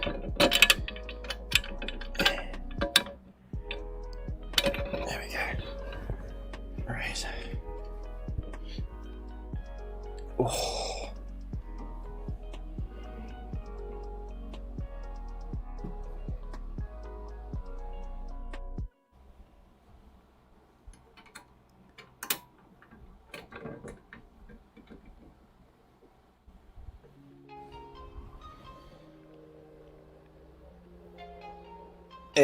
Right, that's one. Oh. Hello BC648. Hi Matt, how you doing? It's been boiling here in Hertfordshire. Same here, mate. I've got a fan literally just over there. It's just yeah, it's boiling in here as well. I've picked the wrong day for it, effectively.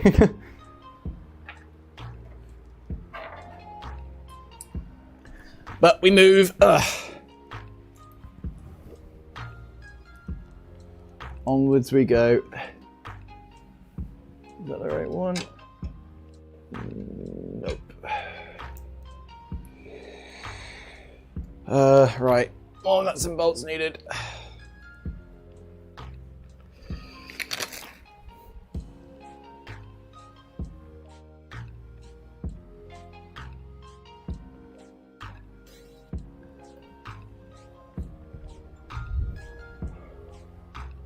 Hello Carlo, welcome to the stream. Oof.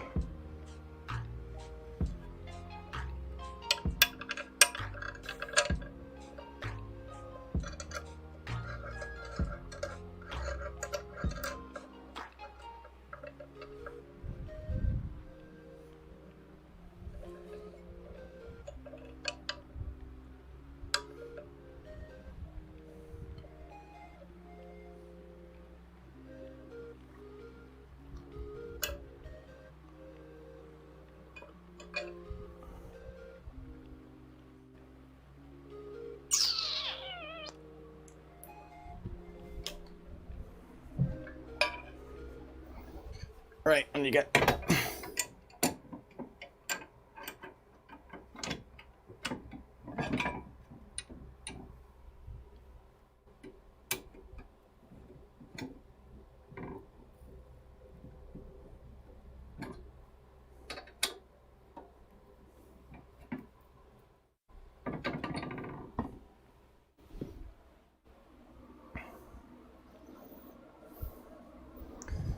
Right now it's the finicky bit.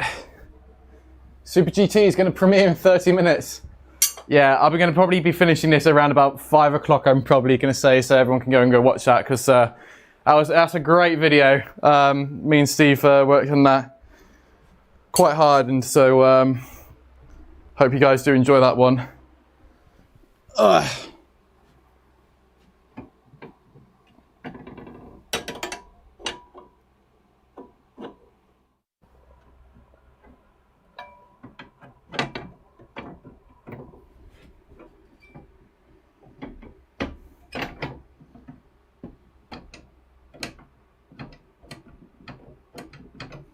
Right, WD-40, that's what I need to get real quick.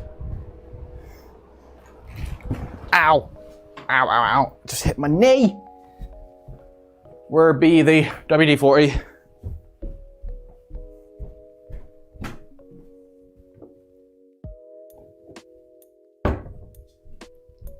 I have the WD-40. It is in my hand.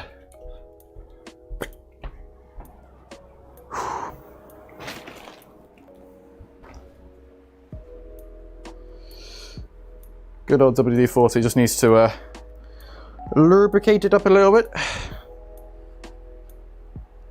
There we go.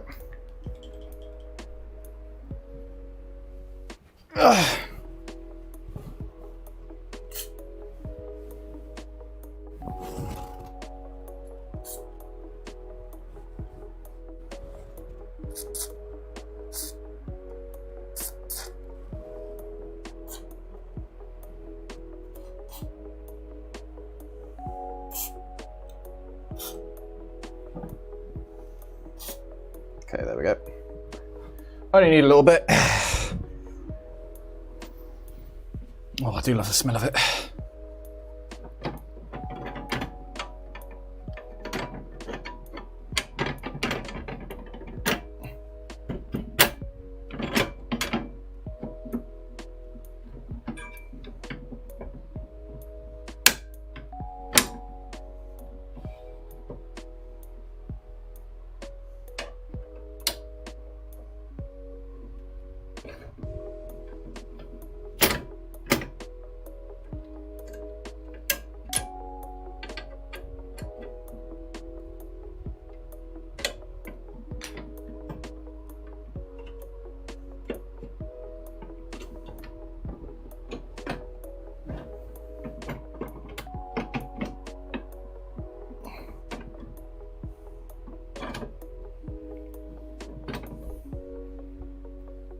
Okay.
Oh, right.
Right.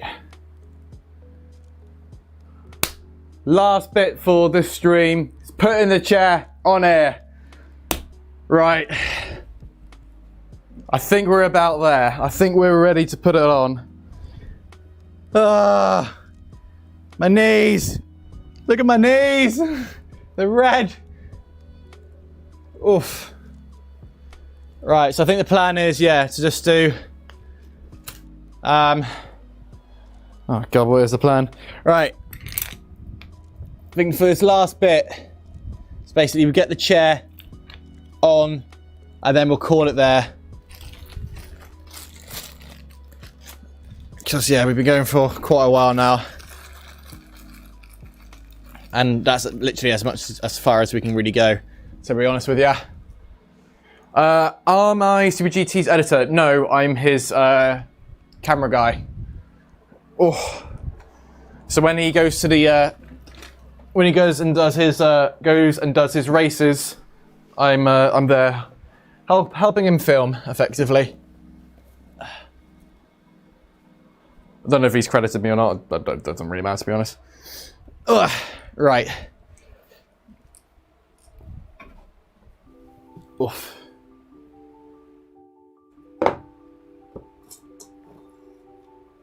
Matt the cameras, fam.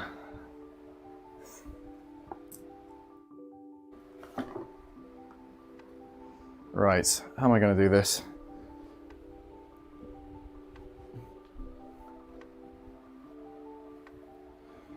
Yeah, my knees are really red. I think I should have got knee pads for this or something. Right, up you get. Don't worry, I knew it was going to come down.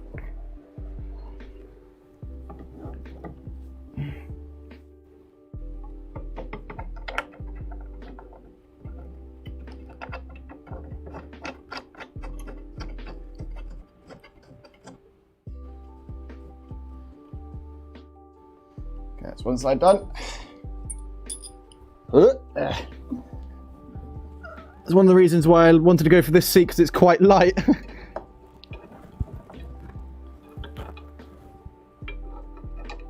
So at least I can lift it up when installing it.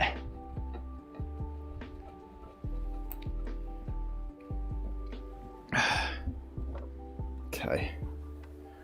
Right. Oh, dear me.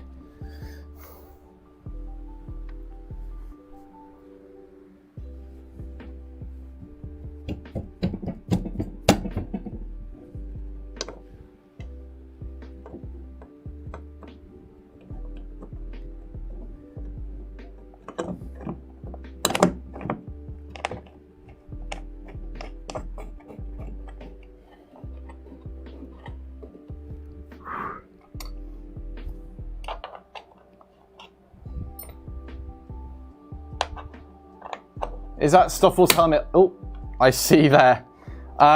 Yeah, so this is a replica helmet from his first outing in Formula E, and it was given to me as a present after I finished working in Formula E for 6-7 years, and yeah, it's really special. I'm not a big fan of Stoffel Van Dorn, ironically, but I just found it. I just really appreciated what they did for me to do that. I can't actually race with it. It's only a replica, so you can't actually race with these ones. But yeah, it was a lovely present from Formula E to give me after my years of service there, because effectively I'd even won an award. I won an award with Formula E for my social media work, and the company at the time chose not to actually give me the award personally, but to keep it themselves, which, to the amazement of quite a few people, they're quite upset about. So they gave me that instead. What music is this? I feel like I'm gonna get copyright or something. Is this still Stream Beats? It is. Thank goodness for that. Ugh. Which team did I work with? I worked with Envision Virgin Racing.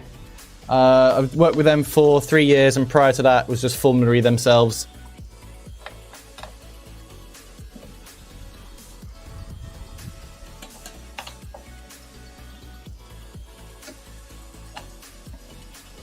Right, almost there.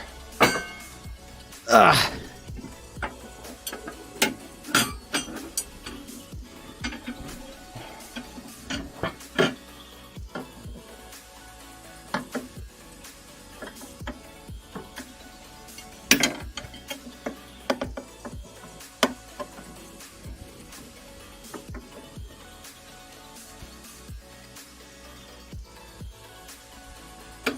Okay.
Can't get this seat slider to work. Ah. You know what? I think I'm just going to put the padding in, ow, and then call it a day, I think. Oh. Because I know I have to bend the seat slider, but like, it's just not playing havoc at the moment, but, right. Just want to sit in it, to be honest. Ah.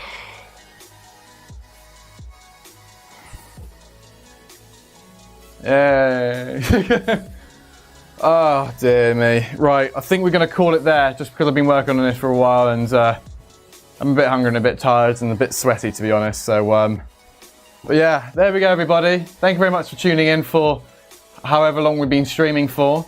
When this does get fully built, when we have everything else shipped across to us and whatnot, I will be making a video about that. But yeah, just want to say a quick thanks to everyone who's tuned in.